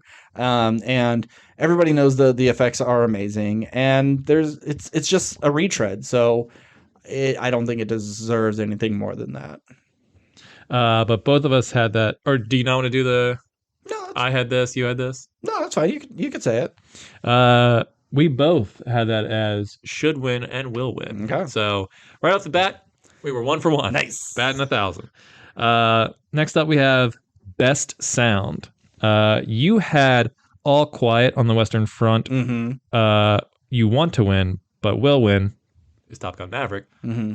You got that correct. Yeah. Top Gun Maverick took it home. Yeah. I had All Quiet should win and will win Top Gun Maverick. So we're off. Yeah. 2 for 2. Yeah. I don't want this to take too long, so let's do the category and whether we are right or not. Okay, fair enough. Yeah, let's try to keep it simple. All right. Best short live action. Our favorite category. Yep. Definitely saw this. You were right, and I was not. Well, what was the winner though? The winner was An Irish Goodbye. Okay. Sorry. You had it as will win. I had it as should win. Okay. Yeah. Next up, best short animated. We both got it right with The Boy, the Mole, the Fox, and the Horse. Hey, you got a good title, an eye-catching title. That's all you need. Best international feature film was All Quiet on the Western Front. You and I both got that right. Yeah. Because it was the only one nominated for Best Picture as well. Yes. So they really need to stop doing that. If it's up for Best Picture, don't make it international, or I don't know. I guess it's unfair to limit it. Because it's like, yeah, if this is one of the best foreign films, it should be up for Best Picture. But it's just so telling. Yeah. Oh, Parasite's up for Best Picture and Best Foreign Feature. I wonder which one's going to win. I mean, I the only reason I wouldn't necessarily get, like, I would allow it to keep doing this is because chances are it's not going to do the Parasite thing and win Best Picture as well. So it's like, this way we can get an Oscar while also recognizing as one of the best of the year. Yeah. But it's just kind of a bummer because, like, you know who's going to win. Yeah. Oh, cool. We got nominated against this, and it's also up for Best Picture. Cool. I know we're going to win. They need a year where 2 of them make it the Best Picture race. Then it's like, okay, now. Yeah. But I still feel bad for the other nominees. Yeah, because we're not even going to show up. Yeah. Hi. 2 of them are now up We'll for meet Best you guys Picture. at the Vanity Fair party. All right. So, best makeup and hairstyling. You got it right. And I got it wrong, and it was The Whale won Best Makeup, which makes sense. And, I thought Batman should have gotten it. I think the Penguin's makeup is more impressive than Brendan Fraser's fat makeup. Yeah. I mean, you could barely tell that was Colin Farrell. That looked like a person. Can we also take a second? Colin Farrell, 2 great performances this year. Yeah. Nothing. Anyway. Well, actually, I think it was 3. Didn't he have one where his son died and was replaced with a robot? Oh, yeah, that's... Minari something? No, Minari's... No, that was But, yeah, it's an A... I think it's an A24 Yeah, movie. I heard it was pretty good. Yeah. But it went to... Oh, yeah, so The Whale won for makeup and hair. I would have said Black Panther because there's just a lot more to go for. Yeah, but it's not impressive makeup. You had 2 people who were like really blued up with piercings. You know, I can't remember. I know her name was Namora because that's so. I would just say there was just more involvement, or like All Quiet. It's just like there's not like exciting makeup because it's just like dirt, but it's still like I'm sure there's some nuances you and I don't understand. It needs to be when I think makeup, it needs to be prosthetics. Next up, we have original score. Okay.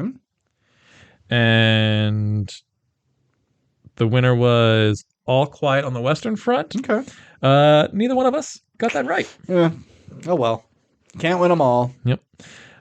Best original song was Not To from RRR. And I got that right. Yeah. You did not. I did not. Still need to watch that movie. I suggested it to one of my coworkers. He wanted some movies that were different. So I told him, I haven't seen this, but I hear it's a lot of fun. Watch RRR. And I guess he made one of his buddies watch it, and they had a great time. Really? Yeah. And then I told him, watch Everything Everywhere All at Once. And I think he was with his buddies again, and they were all butthurt because they wanted Top Gun, just being kind of like bro-y dudes, I guess. Sure. But he was Top Gun. Great. Sure. Yeah. I can't fault him. But he was like trying to like justify like why it won, and they were just not having it. But he really liked that one too. So. And then all of his buddies like took their shirts off and threw the pigskin around the backyard. Yes. No, I'm Maverick. All right. So next up is best production design, which went to All Quiet on the Western Front. Both of us got that wrong. Oh, wow. Next up is best film editing. That went to Everything Everywhere All at Once. Guess what? We both got that right. How could it not? Yeah. Those both of our should win and will win. Yeah. Next up is documentary short. That went to The Elephant Whisperers. Neither one of us even guessed that. Well, because that title's stupid and it just is taken from Horse Whisperer, so it's not very creative, so you don't get to win. Yep. So lost that one. Next up is best documentary feature. That went to Navalny, which once again neither one of us picked. Yeah, not my best categories. So the blind picks. I wonder why. All right, next we have best costume design, which went to Black Panther, Wakanda Forever. You got that correct. I said it should win, but will win was Elvis. So you beat me there. Next we have best cinematography. That went to All Quiet on the Western Front, and we both got that right. Yeah.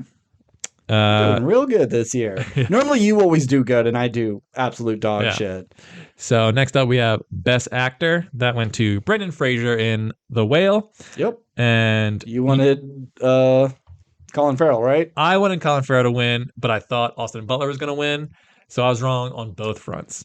And you were right on both fronts. And you said you didn't see The Whale, or you did see The Whale? I did not see The Whale. So you guessed right on a movie that I saw. Uh-huh.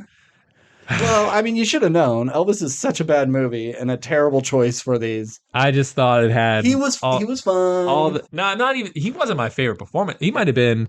Well, I didn't see Bill Nye or Paul Mescal in their two movies, but of the three, he would have been third of the three. It's just It's an Oscar thing. It's an Oscar thing. Yeah, I was just like, oh, they're just gonna pick a biopic on something else. Oh yeah, did I tell you it's biopic? No, it's not. Anyway, so next up, we have Best Supporting Actor. We both said Will win as Kiwi Kwan, and he won. So, and like the most like decorated actor of the year or something, with just like sweeped everything award. He was in. Now, I remember watching that movie back in January or February, whenever it came out. Everything Everywhere All at Once? Yeah, I think it was. It wasn't January, that's for sure. Yeah, I think it was March. Yeah, I think it's been like almost a full year to like the day, pretty much. And I was just going like, man, I can definitely see this guy being. I wouldn't have believed he would have won. But I was like, that's my like. I know it's early, but like this guy is great. Yeah. So I'm glad he won, and I really enjoyed his speech. I did watch some speeches online after the event, just so I would have some context. But anyway, super happy for him. It's just a shame that him and Michelle Yeoh in the like American Born Chinese show, which looks terrible, and Michelle Yeoh did that Witcher series that I heard was like just borderline offensive that was even made. Dude from my work was atrocious. Like, dude, man, if you like The Witcher, if that's your thing, check out, what is it called, Blood and Rust or something? Blood. I don't know. Who cares? I'm not gonna watch it. Yeah, no, I'm done with The Witcher. I don't even care if Cavill comes back. I'm just done with that show. I don't give a shit. So next up, Best Actress. We both got that correct. Yeah. We both said Michelle Yeoh will win. Best Supporting Actress. I got that wrong. The one you mocked me for. If you go back and listen to the episode, you're like, no, you're insane. That's never going to happen. Like, you were adamant. And I was right. I apologize. That being said, I stand by that Jamie Lee Curtis is the worst performance on this list. I got that. I'm okay with that statement. I will die on this hill because this, like, I never really fault anyone for their Oscar wins. Like, sure, it's like, oh yeah, I liked Mad Max to beat, Spotlight or whatever. But like, this was the first time I think that I can think of where just like, how the hell was this all just like if this is the only time she's ever going to be nominated, let's just give it to her. This is a Lifetime Achievement Award, but like the Oscars have like kind of Lifetime Achievement Awards. Yeah. It's like, if you really want to, she'll probably get one in the next 5 years anyway. Man, yeah, it's like Jackie Chan has an honorary Oscar. Yeah. Why can't Jamie Lee Curtis? Yeah. But she did not deserve this award. I think she's an icon. She's great. I love Jamie Lee Curtis. Nothing against her. But this should not be her Oscar. Probably not. But I think that wig and the weird like lopsided nipples under her sweater, the sausage fingers, hot dog fingers really sold it. It went a long way. And you know what I keep forgetting? I always forget that Jenny Slate. I always want to call her Lizzie or something. I always forget that Jenny Slate was in Everything Everywhere All at Once, swinging a dog around. Oh yeah, Yeah, it's like everybody talks about all the great performances by everyone, and she's like the only other star in it. Everybody else is probably just like stunt performers doing these martial arts things. Star's a loose term, but sure, yeah. She's star enough. But yeah, like swinging a dog on a leash, trying to fight. But I haven't even heard her like talk about this role, where I've heard everybody else really go into depth about this movie. Well, I mean, how much is she really going to say? And plus, I'm sure she doesn't want to like steal spotlight from. Sure, but I figured she'd be on some podcast and be like, yeah, I don't know how I got this. I don't do martial arts. And then they said, you want to swing a dog around on a leash? And I said, okay. All right. So next we have Best Animated Feature. I said Panda, right? I got this one correct. Yeah. You got it wrong. You said, Turning Red was gonna which win. It didn't deserve it, but it's always the safest bet to just pick Pixar. Pick a dick. But Pinocchio took it home. Yeah. All right. Next we have Best Original Screenplay. We both said should win. Oh no, I said should win and will win. Is Everything Everywhere All at Once. So I got that point. What did I say? Well, you said will win everything, but you also said should win Tar. Oh, okay. So, and you never even saw Tar. Nope. You just had faith that this was going to be the one thing Tar takes home. I like to spread it all out. Everybody gets a little of something. So, okay, so we both got that point. So this was really fuck you, Tar, fuck you, Banshees. You don't get shit. We both said, for Best Adapted Screenplay, we both said should and will win is All Quiet on the Western Front. We were wrong. It went to Women Talking. Okay. Women Talking. All right. Then for Best Director, I went with Spielberg because I thought Spielberg had the pull. Mm-hmm. But you had should win and will win Everything Everywhere All at Once. Yep. So you got both those points. Go Daniels. Yep. And finally, the Best Picture race. I said should win Everything Everywhere All at Once. And you said will win Everything Everywhere All at Once. So you get that point as well. Yeah. So what's our final totals? Our final totals with 10 should wins. I took that home. Okay. You had 8 of them. Okay. Correct. For will wins, I had 10 as well. And you had 16. Damn. You got 16 categories correct. So you beat me by 6 points. Which is insane because, as we've said before, we had Oscar pools at the theater we worked at, and you and Nick and our boss were always like the top 3. You guys always... Our boss usually always won. He had much more of an analytical mind for these, but you guys were also really close. And I'd get maybe 7 things right. This is a little different because like what should and will, when I did those, I always voted for what should win, in my opinion, not will win. I didn't play it smart. So maybe I could have done better if I had that mindset, but I did pretty good even with the should wins. I think this was the first year that we've been doing bouts where like I didn't really do too much research. Like I've heard rumblings here and there, but I was like, I'm not going to do a deep dive. Like, let's just see what happens. And that's what happens. You beat me now. That being said, I think this is also a year of kind of an anomaly where Everything Everywhere All at Once, I think on paper, should not win any of these awards. Yeah. It's like you have a cast of, people of color. You have new directors coming in from out of nowhere about a story about a multi-dimensional where people are eating lipstick and doing dildo fights and having hot dog fingers. Like nothing about this movie, other than maybe like a technical perspective, should have won any awards. Yeah. So I think this movie like really flipped the script because like if you look back on the previous couple years list of winners, you got like Moonlight and Nomadland and 3 billboards outside Missouri. And just like all these like sort of classical like, oh, these are the picks. Yeah. It's like Parasite is also kind of an anomaly because it's the first, I think, international film or one of the first in a long time at least to come out of nowhere and win. So I think this might be a good upswing of like the Academy is willing to accept different styles of movies. It doesn't have to be the biopic, as you say, or some like I don't say, not me say. They or say. some like really dark drama about like the Holocaust or something like that. Or it can be priests molesting children, It can be a movie about like people we haven't really seen a lot of on the screen Mhm. doing a bunch of weird stuff. A big and concept. big genre films. Like I'd like to see the Academy like really switch it up. Mhm. Um, I can see if they did not make this movie and then pitched it now, I can see a studio going, multiverse? I know that what that word means. There's a lot of other multiverse things, so let's do it. This just happened to like come out at the perfect time because we were in our multiverse phase. And but yeah, now I can see it getting made and then maybe micromanaged because this movie was only made for what was it, like 35 million, 65 million? It was a real small number. And for how many sets and costume changes and the amount of time for editing, it's such a surprise to get such a unique story out there with very little money. Or I'd like to compare it to like Banshees. I wonder how much Banshees cost to make because that seemed like one or two sets. Like you have a bar set, you have their house set, and then everything else is just outside locations, and it's just walking back and forth between these two. That movie could not have cost that much, but you would look at Everything Everywhere All at Once and go, "Oh, that's an expensive movie because look at all that flash." yeah. But it really is not.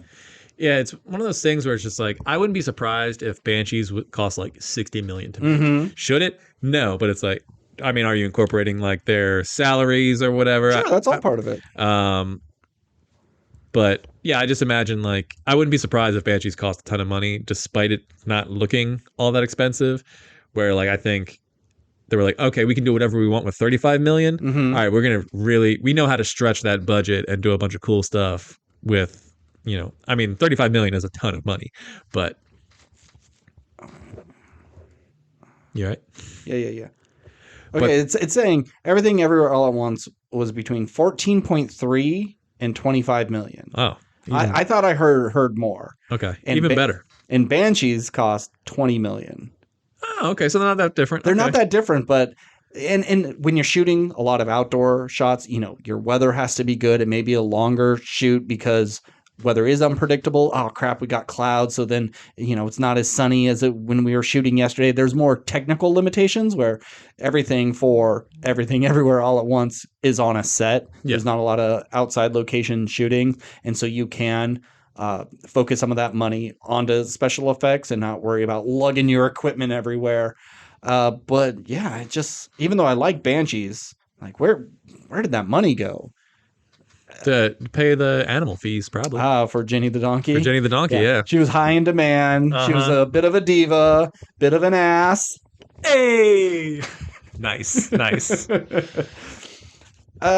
So I mean, it was fine. Like I'm happy for my picks. I don't think anything was. I can't believe this one. Maybe Jamie Lee Curtis is the most egregious one on here. Yeah, she's the only one that I'd say like doesn't deserve it. I'm happy with all the other winners. Yeah. Like the other winners don't bother me. Yeah, I'm cool with it.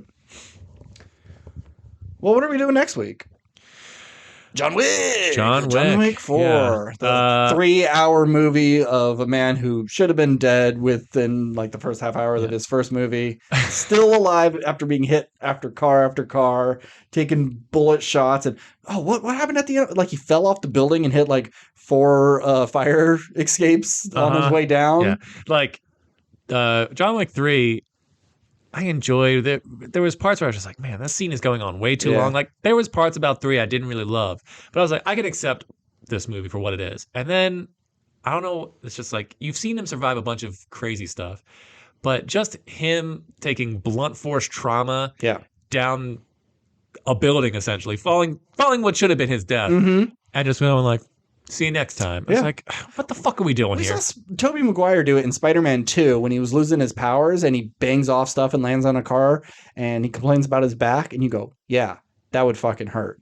But he's Spider-Man. Yeah, he can take that. He took like trains to the face and survived. This is just a dude who has a bulletproof vest. I mean, bulletproof tuxedo. Suit, yeah. That shouldn't stop him from breaking everything in his body. Yeah. I mean, I know he got jacked up, and the only reason he survives is because Lawrence Fishburne and the underground homeless society were there to save him. But I was still like, what? What are we doing here? That being said, everything I hear about 4, it's the best one yet. I haven't heard that, but I heard it's pretty damn good. You know, if you like the others, there's no reason you wouldn't like this. Yeah. That's cool. So, I mean, I think 3 hours scares me. Yeah. And I worry that some of the scenes will be drawn out, but they've always kind of been drawn out. So, but either way, I hope to be pleasantly surprised because I had low expectations up until this past week when I hear like, no, man, like you're going to fucking dig it. Is there anything else next week or is it just John Wick? Well, I think either way, John Wick will be the main topic. Oh, yeah. And then the following week is Dungeons and Dragons, which bums me out because I could have sworn I saw like a trailer like weeks or a month or so ago. It was like coming out March 24th. I was like, cool, that'll be my birthday movie. And I even texted you about it like the 26th. We're going to see it. Yeah. It's a March 31st release. Yeah, it's the last so, week. I was disappointed because there goes my birthday plans. Sorry, it's John Wick for you. John Wick is your birthday movie. Thanks, Keanu. Remember Keanu with Key and Peele? Yeah, it was on not too long ago. I haven't seen it. Yeah, it made me really go, you know, I didn't give this movie enough of a chance. I enjoyed it, but I was a little like, whatever. It's pretty damn good. Hold on, I'm going to look up. I wanted to go see Inside, that Willem Dafoe movie. Don't know what that is. So he's like a thief, and he breaks into some high-rise apartment to steal some work of art.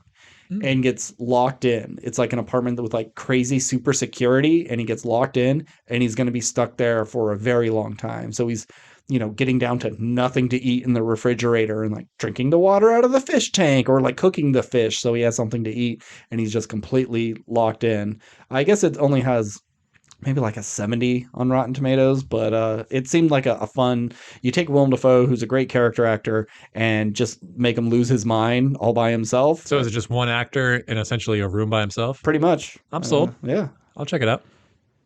Eventually. I'm not rushing to it.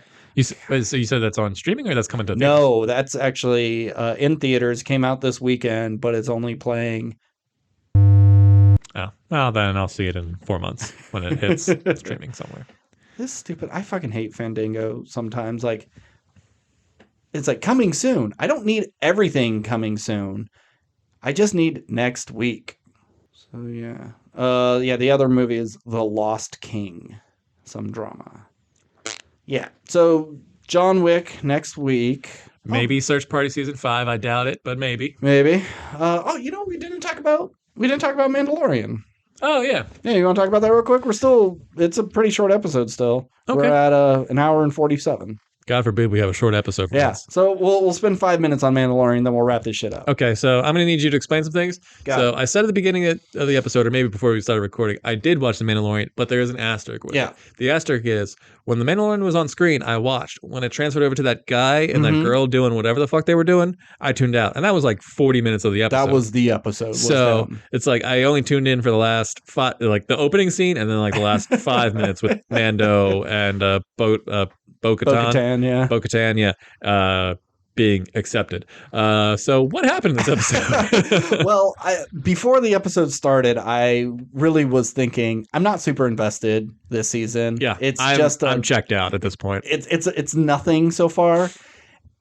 But then after this episode, it's got me again. Well, this was the best episode of the season so far. I had a feeling you were going to tell me this because I was just like, know what? Because like I had it on the background, but I was just fiddling on my phone because I was just like, I just don't know if I care about this world anymore. Yeah.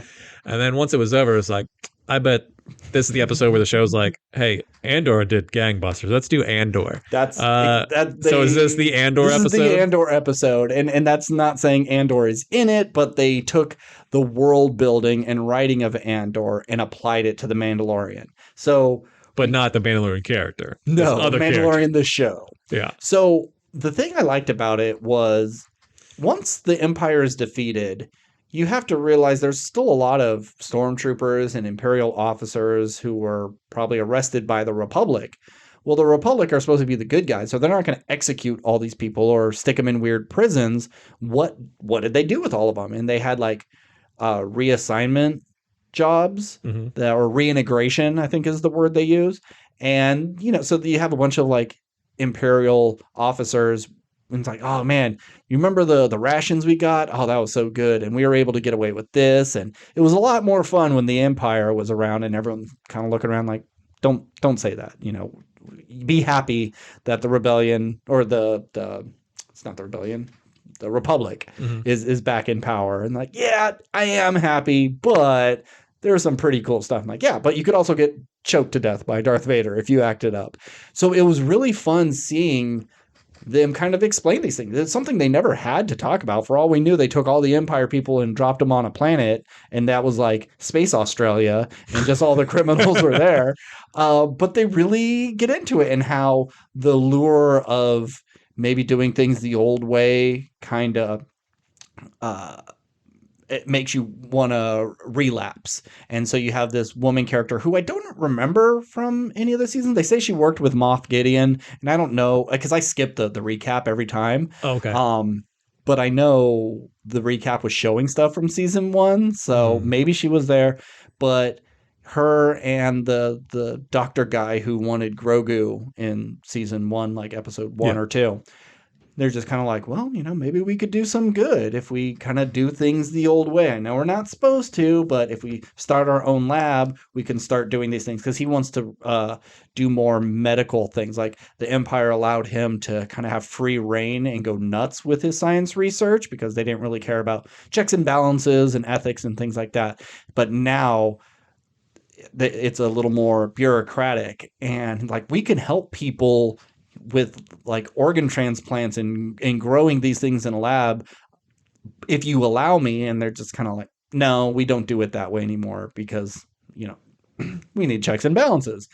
So him and the woman kind of team up and like, let's go rob this ship and get the stuff we need. Well, it turns out she actually works for the not the rebellion, not the resistance. Republic? The Republic. Jesus, too many R words. She works for the Republic, and she was just like baiting him. She was the quote unquote 14-year-old girl on the internet trying to get pedophiles to come over. So they arrest him and like melt his brain pretty much. I thought they were just doing like shock therapy to kind of make him brain dead, but I think they killed him. But then that makes me think, well, this doesn't seem like a Republic thing. They wouldn't have these sort of executions, not even when you don't have a trial or anything. So I'm thinking, is she going off script and doing these things on her own, and she can cover it up? I just don't know where we're taking this, and I'm excited because it's more than just Mando and his little green guy going around to collect a battery so their droid can start working again. And remember we were talking about him going in the water? Yep. They answer it. He did just like fall in a hole and just like plummeted to the bottom. He wasn't grabbed by any monster or anything. That was absurd. That being said, I have something to say about the monster, but we'll get to that in a minute. But back to what you're saying, like where, what do you do with all these people who were like part of the Empire and everything?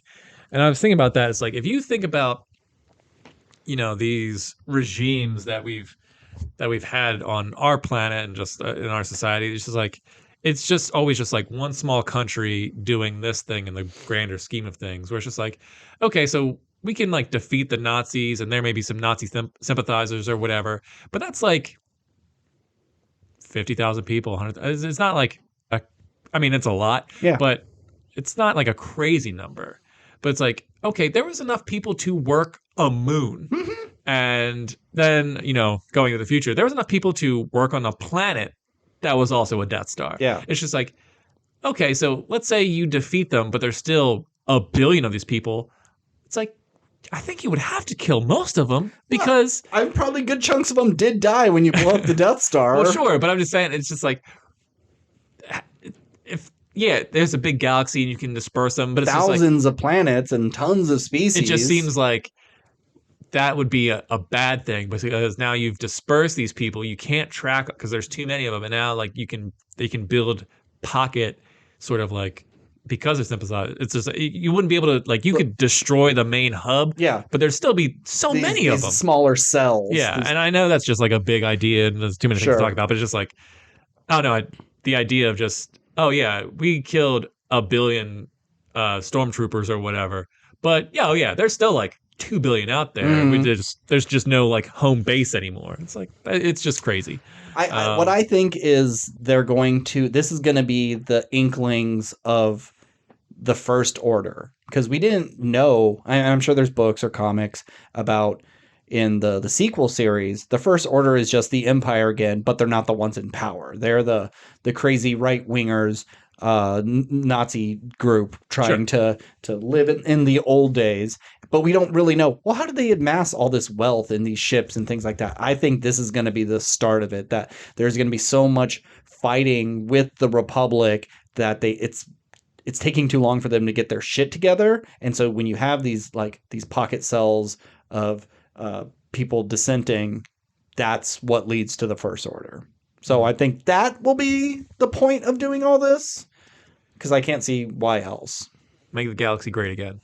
Got it. All right. So I didn't catch it because I guess I didn't pay attention. But after the Mando and Bo-Katan get on the ship, he says like, "This is the way," and she says, "This is the way," and then Grogu says, "This is the way." Oh, I missed that too. I didn't see it until someone put it on like TikTok or Instagram. It's a little broken and it's little baby talk, but he does say, "This is the way," and it's pretty damn cute. That's cool. Well, of the 10 minutes of this episode I did watch, I mean, we've seen it before, but I thought that the TIE fighter fight was very beautifully shot. I thought it looked really good. I liked their, back and forth. And I am intrigued by the end where, because she jumped in the water, and I wondered about that too. Last episode, I was like, okay, so I guess she could do it now, but it's like there'd be no point. But like her being accepted into the society because she bathed in the waters of the living waters, I was like, okay, so is she not gonna take off her helmet now, or was this just a way for go like, okay, well now she can stay at home and just do voice work from home, like she doesn't have to be in the suit? Like, was this just a way to just like, all right, well, we're not gonna pay her to be on set every day, so we'll just like, oh yeah, she got in the waters too, and she's just like cool with not taking her helmet off. And the Mandalorians are so weird because they make a big deal, you can't take your helmet off, and they know Bo-Katan's like this rebel sect. And all she has to do is get in the water. She doesn't have to say incantation. She doesn't have to actually believe or anything. She just had to have the water touch her. And they're willing to let her back in. Like, what if she's a sleeper agent? Baby, she's been baptized. Yeah, all you got to do is ask for forgiveness. But she doesn't even ask, So I think she is going to be a sleeper agent in a way of, okay, I don't want to join them. I don't want to be a part of their crazy cult. But if they're going to accept me, I'll stick around and see what I can find out. And then there'll be some big betrayal. And she'll have to fight Mando for the Darksaber. Yeah, because I think it seems like she definitely wants the Darksaber. There's going to be a fight between them, even though they are sort of frenemies, I guess, or whatever. But that brings me to my next point. So last week when we talked on the podcast, I was like, what was that big monster thing? It's like they kind of hinted at it when she was reading that thing. It was like the mythosaur that like the original Mandalore defeated. So I was like, let me do some Googling and find out what that thing was. So I found out it was called the mythosaur. The Minosaur? Mythosaur. Oh my God. Born from unobtainium. I was going to make the same joke. The Mythosaur? Yep. Spelled how you would think. Mythosaur. And so I guess there was several of these beasts on Mandalore, this ancient mythical creature that a legendary Mandalorian warrior like somehow defeated, even though these things are like gargantuan, and they rode it into battle against like their enemies. And so it's just like the Jedi, because I know they were enemies with the Jedi. I don't think it specifically said Jedi. Like in the comics, they've made reference to it, and there's been like a mythosaur skeleton, but we've never seen it in the flesh until the show. So this was the first, live action version of it. But it just makes me think, can you imagine in this space fantasy with like ships that travel at the speed of light and have all sorts of like future technology, laser guns and everything, and what I assume this is leading to is the Mandalorian with Grogu on top of this giant beast charging into a bunch of like Imperial-esque tanks or whatever while wielding a Darksaber. Like, it just screams like, the ride of the Rohirrim, but the horses are 10 stories tall. Which like sounds cool, but it's like, what? They did it last time in Book of Boba Fett. Boba Fett gets on a Rancor and rides it. Oh, does into battle. Yeah. And it's one of those, it's an action figure thing. That's what you did with your toys because, oh, wouldn't that be cool? It's Yeah. not something you're supposed to actually see. So I think that's what we're getting at. Mando is going to ride a mythosaur into whoever the enemy is. Okay. And yeah, we still don't know, like, yeah. who's our enemy of this season? You're just going to see him riding it and then just like an army of Mandalorians with their jetpacks like going into battle. It's going to look fucking cool. But it's going to be absurd. It's going to reach 1,000% into the atmosphere and pull down a Star Destroyer. That's how big it is. Oh my God. So all I'm saying is, if you don't see Mandalorian with the Infinity Gauntlet, I don't know what we're doing here. He's just like collecting magical creatures and artifacts to rule the Mandalorians, where there's like 20 of them left. Yeah, that's the other thing. It's like I don't understand how many of their people, and maybe they've described it and I've just forgotten because I don't really care about Star Wars lore like that. So there's like the religious sect that Mando's part of, and then there's the like, rebel sect, the normies, I guess, that Bo-Katan's part of. But it's like Mandalorian was essentially destroyed, but the planet's still there, and there's things still living on it. Mm-hmm. They just don't go home to it because they thought it was poisoned. Yeah.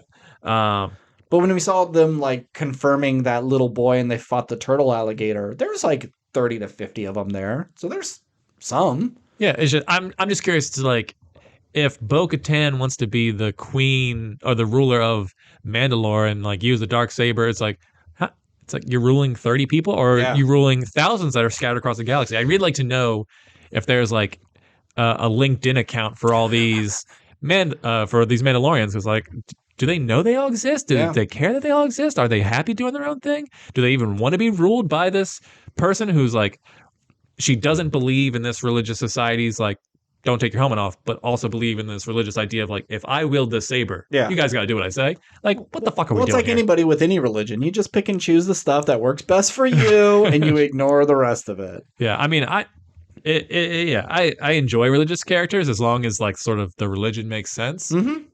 And this religion doesn't make sense to me. I need to know more about Mandalore, and I had this idea of, well, Mandalore has always been a planet of no dominant species. This is a place that everybody has had to immigrate to, and they made it their home because they are outcasts in their own worlds. You don't take your mask off because you can be anything under there. Yeah, we don't see any like Mandalorian huts or like Watto or Wookiees. We all assume that they're just humanoid, but we don't know that. And I think it would be fun that's why we don't take off our armor, because it doesn't matter what species you are, what race you are. You came to join this group because you wanted to be in this group, and we're not going to judge you on where you came from. Okay, that makes sense. But for that's a cool idea. I like that. But just for them to go, no, don't take it off because I said so. I can't buy that. You need to explain it to me why it's so important. Yeah. So hopefully we get more backstory on that. Yeah, like if their whole thing was just like, well, we forged this Beskar armor, this helmet that you wear. This is your sort of like, this is your holy armor that you use to defend Mandalore, whatever. But like, you're not defending Mandalore because like it doesn't exist. It doesn't exist anymore. Really, you're just doing like bounty hunter jobs. You're doing these kind of like scummy things. If your outfit was a holy relic, then I can kind of get behind that. But if it is, they haven't really explained that. It's like, yeah, Beskar is rare. It's a super strong. It's the strongest metal or whatever. Other than you can get cut by lightsabers or dark sabers or whatever. But yeah, it's just like what? Yeah, what is the purpose? A holy knight for what? Yeah, because I think there is a history with the Jedi of them like, no, we're not going to let you take our children to become Jedi. We don't want to be a part of that. And so we need armor that can stack up against lightsabers. Makes sense. But does everyone in your society have to wear this all the time? Like, do you not have entertainment? So, like, do your actors for your plays have to keep their armor on for this? And like, as all creatures, we all have to eat. Isn't it a little fucked up that you can't take your helmet off just so you could eat? Like, we see him like lift his thing so he could take a sip from it. Like, they didn't really think that through. If it was all built in and there was a feeding tube and a shit tube and it was all like encompassing, but they can take off their stuff. Like, I mean, I guess that's the struggle of like you can take it off, but you shouldn't. Instead of well, you can't take it off even if you wanted to. Yeah, and maybe they've said it on the show, but like, can he shower? Yeah, I think he has a shower, and like if he's in his ship, he could take off his clothes. It's just no one can see him, and so Okay, it's just fair enough. safer leave it on because you never know who's watching. So I did a quick Google search. I don't know if we can say Google, but I feel like. You can say Google. It's just a word. They don't own the rights Man, to when saying we get words. demonetized, because It's one thing to like I'm singing this song because that's how I'm advertising my stuff with your music, but you're allowed to say Google, Steve. So I did a quick Google search of why don't Mandalorians take off their helmets, They're and ugly as fuck. it just says religious Mandalorians like Din Djarin prove their devotion to the creed by never removing their helmet. So it's a devotion thing. Okay, But but why? be, Because you're devoted to him. Okay, but like, why did it start? Who told you to do this? Who is your deity? What is the point of it? Just saying, oh well, it's part of the religion. Is their deity just the first Mandalore? Just a dude? Is there even a deity? Is it just these fun catchphrases that we all like take to heart? It's like, oh, we have a Bible, but there's no God in our Bible. These are the words passed down from our ancestors, and we believe this is how you live your life. Okay, but then where does the armor come into play? Why does it have to be armor? And why can't you fucking take it off? I don't get it. The first Mandalore, Joseph Smith, who passed down the book of Mandalore. He dug up 3 shells. In the ground he found 3 Beskar pieces that had the Holy Scripture written on it. Yep. I don't know. I like the idea of space paladins, Sure. but I need to understand what the fuck they're doing. Yeah, I'm like, oh, I'm a holy knight. It's like, yeah, but for what and for why? Just because you look cool and have cool weapons, it's not enough. I need some more. I will say, like, when they all got together and you're looking around, I thought about it in the first episode, but I totally forgot about it. It's like, when you see all these Mandalorians put together, it's like, damn, they do look fucking cool. They're the coolest looking thing in Star Wars. Sure. And they survive in our culture solely because they're the coolest fucking thing in Star Wars. All based off one dude who was like such a bumbling idiot. Like that dude tripped into the Sarlacc pit pretty much. He was an idiot. But Mandalorians look great. Yeah. And they're got cool armor. It's one of those things where it's just like, man, I'd like to see that armor in like a RPG video game world where it's like, oh, I can be a Mandalorian, customize my armor, upgrade it, do all that kind of stuff. They did make a Jango Fett game, which I had as a kid. I remember enjoying. Now, if you ask me to describe like if that game was good, I couldn't even tell you. It was probably trash. Probably an N64, PS1. It was it was a GameCube game. Oh, okay. I mean, I think it was on other systems, but I think I played it on GameCube. But either way, like my point is like if there was a Skyrim-esque game where I could be a Mandalorian and just travel space and go on like quests and stuff and do bounties. That sounds cool. Yeah. And if that game does exist, I'm sure it's not how I envision it, so it sucks. Sorry, Knights of the Old Republic. I don't know. I'm sure the game's great or whatever. I don't know. Who cares? I've said it once and I'll say it again and probably a million more times every time we talk about Star Wars stuff. I just don't care anymore. Yeah. So I'll finish this season, and unless it turns around, I don't know if I'll come back for season 4. Well, since we're talking about Star Wars, did you see like Catherine Kennedy's? No. Catherine Kennedy. Was it Catherine Kennedy? Oh, Kathleen Kennedy. Kathleen Kennedy. She was going to make like a Rogue Squadron movie. Right? Who's running Star Wars right now? That's Kathleen Kennedy. Yeah, Kathleen Kennedy. Who's the director? George Lucas. No, it was a woman. She's making a Rogue Squadron. Bryce Dallas Howard. No. Chloe Zhao. Just give me 1 second. Catherine Bigelow. Patty Jenkins is who I'm thinking of. Okay, so she was next on my list. So Disney has announced that there are some cancellations. There was going to be a Patty Jenkins Star Wars Rogue Squadron movie. She wanted it to be like, because I guess her dad was a fighter pilot and really wanted like good dogfights. I think Top Gun Maverick in space. I think they announced it before Top Gun, and I think after seeing Top Gun, we're not going to beat this. Nobody gives a shit. Canceled. Kevin Feige had a Star Wars story he wanted to make. And Disney has been trying to get him to work on a Star Wars thing for a very long time, but he's been too busy with Marvel. His shit got canceled. The only thing in production, it seems like, is the Taika Waititi Star Wars movie that he may be starring in as well. And I don't know if I give as much of a shit about that. It'll be interesting to see what is his take. Is this a comedy? Is it like what time period does it take place? I need some more information before I make a final judgment, but I'm just very surprised that Kevin Feige, the guy who made him billions of dollars with the Marvel franchise, and they say, nah, you don't know what the fuck you're talking about. And it could be as simple as, well, that's a good idea, but that's not the direction we want to take our Star Wars.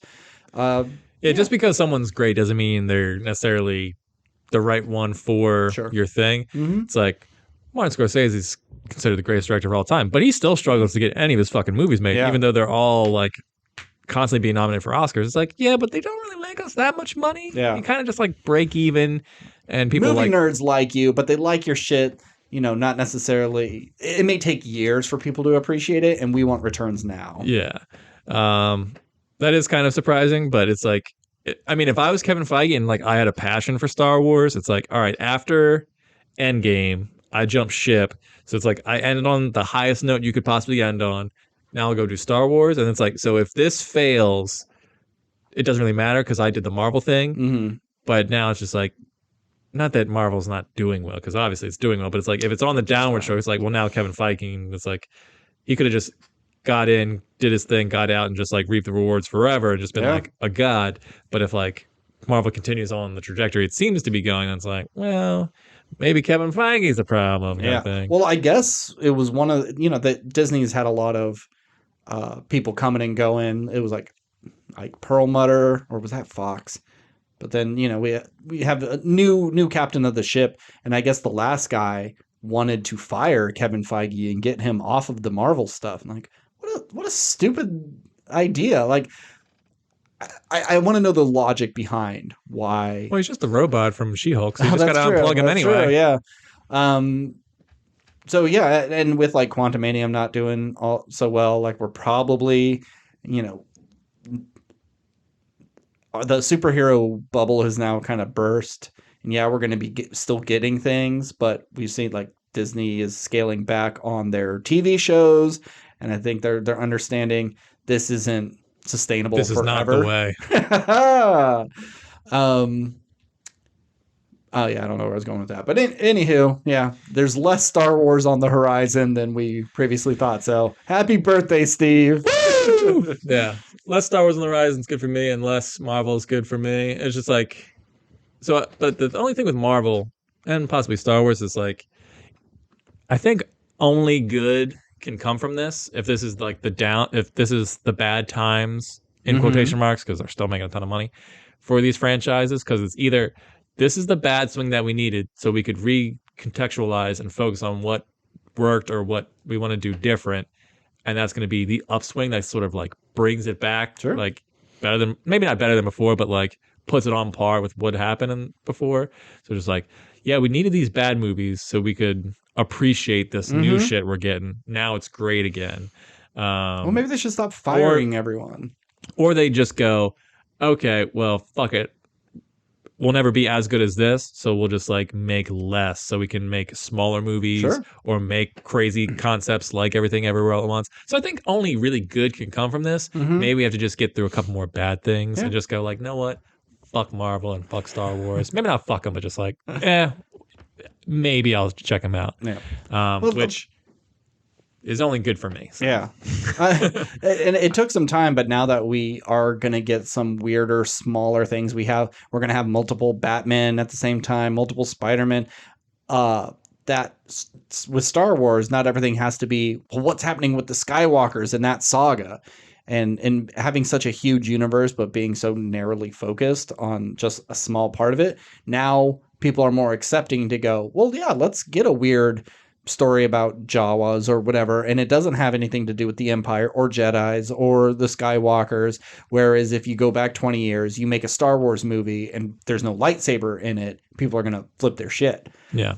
That's kind of thing. It's just like, if you do a sci-fi movie without Jedi or whatever, then it's just like, well, you could have just It could be one of those scenarios where it's like, oh, well, this movie would have been great if it was just Not Star Wars. not Star Wars. It's just Yeah. like, it's the Cruella thing. It's just like, that's a great movie that's bogged down by being Cruella. Yeah. So will you do the same thing to your Star Wars movies? Like, well, you guys told us you wanted Star Wars stuff, but not with Jedis or the Empire. It's like, but then just now you're just making a cool sci-fi movie, but we hate it now because it's Star Wars. So it's like I don't know if you can really win there. I mean, That'd be my concern. That's what like Die Hard was. There was, one book and they made a movie, then they adapted a different book for the second movie, and then they adapted something else for a different. And it's just like, well, this is a really good story, but how can we put John McClane in it? Yeah. Yeah. And so I can see them doing this. This is a really good sci-fi fantasy story. How can we put Star Wars into it? Sure. Yeah. Okay. I don't care enough. Cut around it. So it's late. I got to get to bed. Yeah, no problem. All right. So next week, John Wick 4, and I don't know, probably that's it. Don't undersell it. Just say. Tune in next week. We're going to be talking about John Wick 4. Yeah. And we'll see what other fun stuff we have lined up. Maybe. Go with something We'll see. that, man. Don't say, No. hey, probably don't tune in. Don't tune in. This is garbage. This is... why are you listening to this? This is stupid. So yeah, next week, John Wick 4. If you want to get in contact with us, we are at WRPL Podcast on Instagram, Twitter, TikTok, and Gmail. And who knows, TikTok may be getting banned soon, so we may not have that. As always, I'm Ben. And I'm Steve. And good night. Oh, shit. I mean, keep consuming or... Consume! Consume!